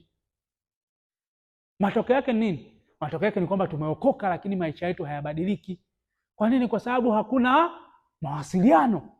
Roho ina ideas za kimungu, lakini haiwezi ikazifikisha huko nje bila kupitia kwenye nafsi. Kwa neno linachofanya, Warumi 12 mstari wa 2. Wala msifuatishe namna ya dunia hii, bali mgeuze kwa kufanywa upya nia ndo nafsi. Hii nia yako ina patterns zake za namna ya kufikiri ambayo ni ya dunia.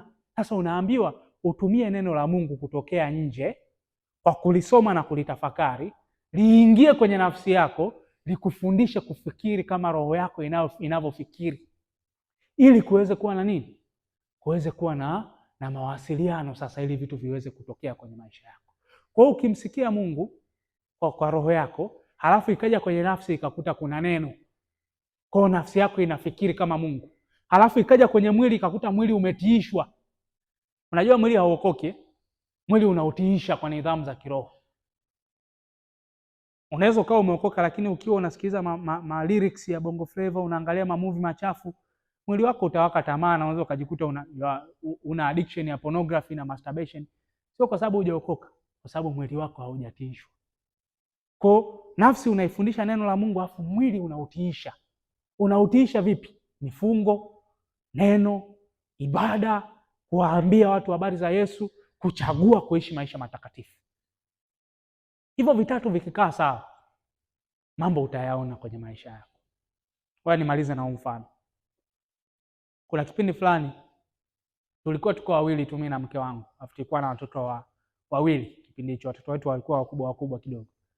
Kwa hiyo tulikuwa hatuna mtu wa kutusaidia nyumbani, afu wote tunaenda kazini. Kwa hiyo tukawa enroll wote shule. Kwa hiyo tukawa tunabadilishana tu. Mimi nawahi kutoka au mke wangu anawahi kutoka, anawapokea watoto. Basi jioni mke wangu anapika, mimi naosha vyombo, akienda kuwalaza watoto mimi nafanya hiki na. Kwa hiyo tulikuwa tunafanya vitu tu pamoja. Sasa mimi kuosha vyombo nimejifunzia ukubwani kwa kulazimika. Lakini kwetu mimi nilikokulia wanaume wao hatuendi jikoni. Jikoni tunaenda kuota moto kama kuna baridi. Lakini sisi tunafanya kazi za nje huko, ng'ombe. Yaani hizo nyewe tu zinakukeep busy siku nzima. Alafu jikoni unakuta kuna watu kama 6 hivi. Mimi naenda kufanya nini? Kuna wadada na wamama na dada zangu. Kwa vyombo nimejifunzia kuosha ukubwani. Sasa nikajifunza kuosha vyombo hadi nikajua ile unaweza ukabana simu na mkono hivi huko unaendelea na mambo mengine. Kwa hiyo kuna siku moja sasa nikawa naongea na simu kwa muda mrefu, alafu naosha vyombo nimeibana hapa. Sasa kwa sababu sina uzoefu nikawa nimeibana sana. Nimemaliza kuongea na simu naitoa hivi. Simu iko blank, yani ni nyeusi, hamna chochote, kama tu imezimwa. Lakini nikishika hivi nasikia huko ndani messages zinaingia. Nilikuwa nimeacha data on kwa WhatsApp, nasikia zinaingia, lakini sioni kitu. Nataka nikupe revelation ya roho, nafsi na mwili. Nikaenda kwa fundi. Nimefika kwa fundi akaishika ile simu akaiwasha. Haikuwaka. Yaani ikawaka lakini haidisplay chochote. Akaniambia hebu ishike hii simu, nikaishika. Akaniambia unasikia kinachoendelea? Nikamwambia ndio. Akaniambia ni huko ndani maisha yanaendelea kama kawaida. Yaani inawezekana hata ukawa huna hela ya kula afu ukatumiwa 500,000 huko kwenye simu. Lakini huwezi kuona wala huwezi kutoa. Yaani unaweza ukafa njaa. Kumbe huko kwenye simu umepigiwa simu na rais, labda umeteuliwa kuwa waziri afu hujaona mkeka. Huko kwenye simu yako. Kwa akaniambia kwa kifupi akaniambia umeua display. Yaani pale pale tu nikataka kumwambia fundi, unajua umenipa revelation kubwa sana. Yaani hiyo simu pale ni sala mtu ambaye ameokoka, roho yako iko hai inamsikia Mungu. Messages zinaingia kutoka mbinguni kama kawaida. Miamala inaingia kutoka mbinguni kama kawaida. Lakini nafsi yako haimna. Display umeua. Display imekufa. Kwa hiyo hakuna chochote kinachoendelea kinachoweza kukunufaisha wewe. Ndio maana you are born again but you feel like you are stuck. Why are you stuck? Kwa sababu nafsi yako haijui lugha ya Mungu. Unaifundishaje nafsi yako? Unaifundisha nafsi yako kwa kumeditate on scriptures. Kwa kukaa katika uwepo wa Mungu. Kwa hiyo unaifundisha nafsi yako kufikiri kama Mungu, halafu unautiisha mwili wako kwa nidhamu za kiroho, halafu vitu vinatokea kwenye maisha yako. Naomba tusimame.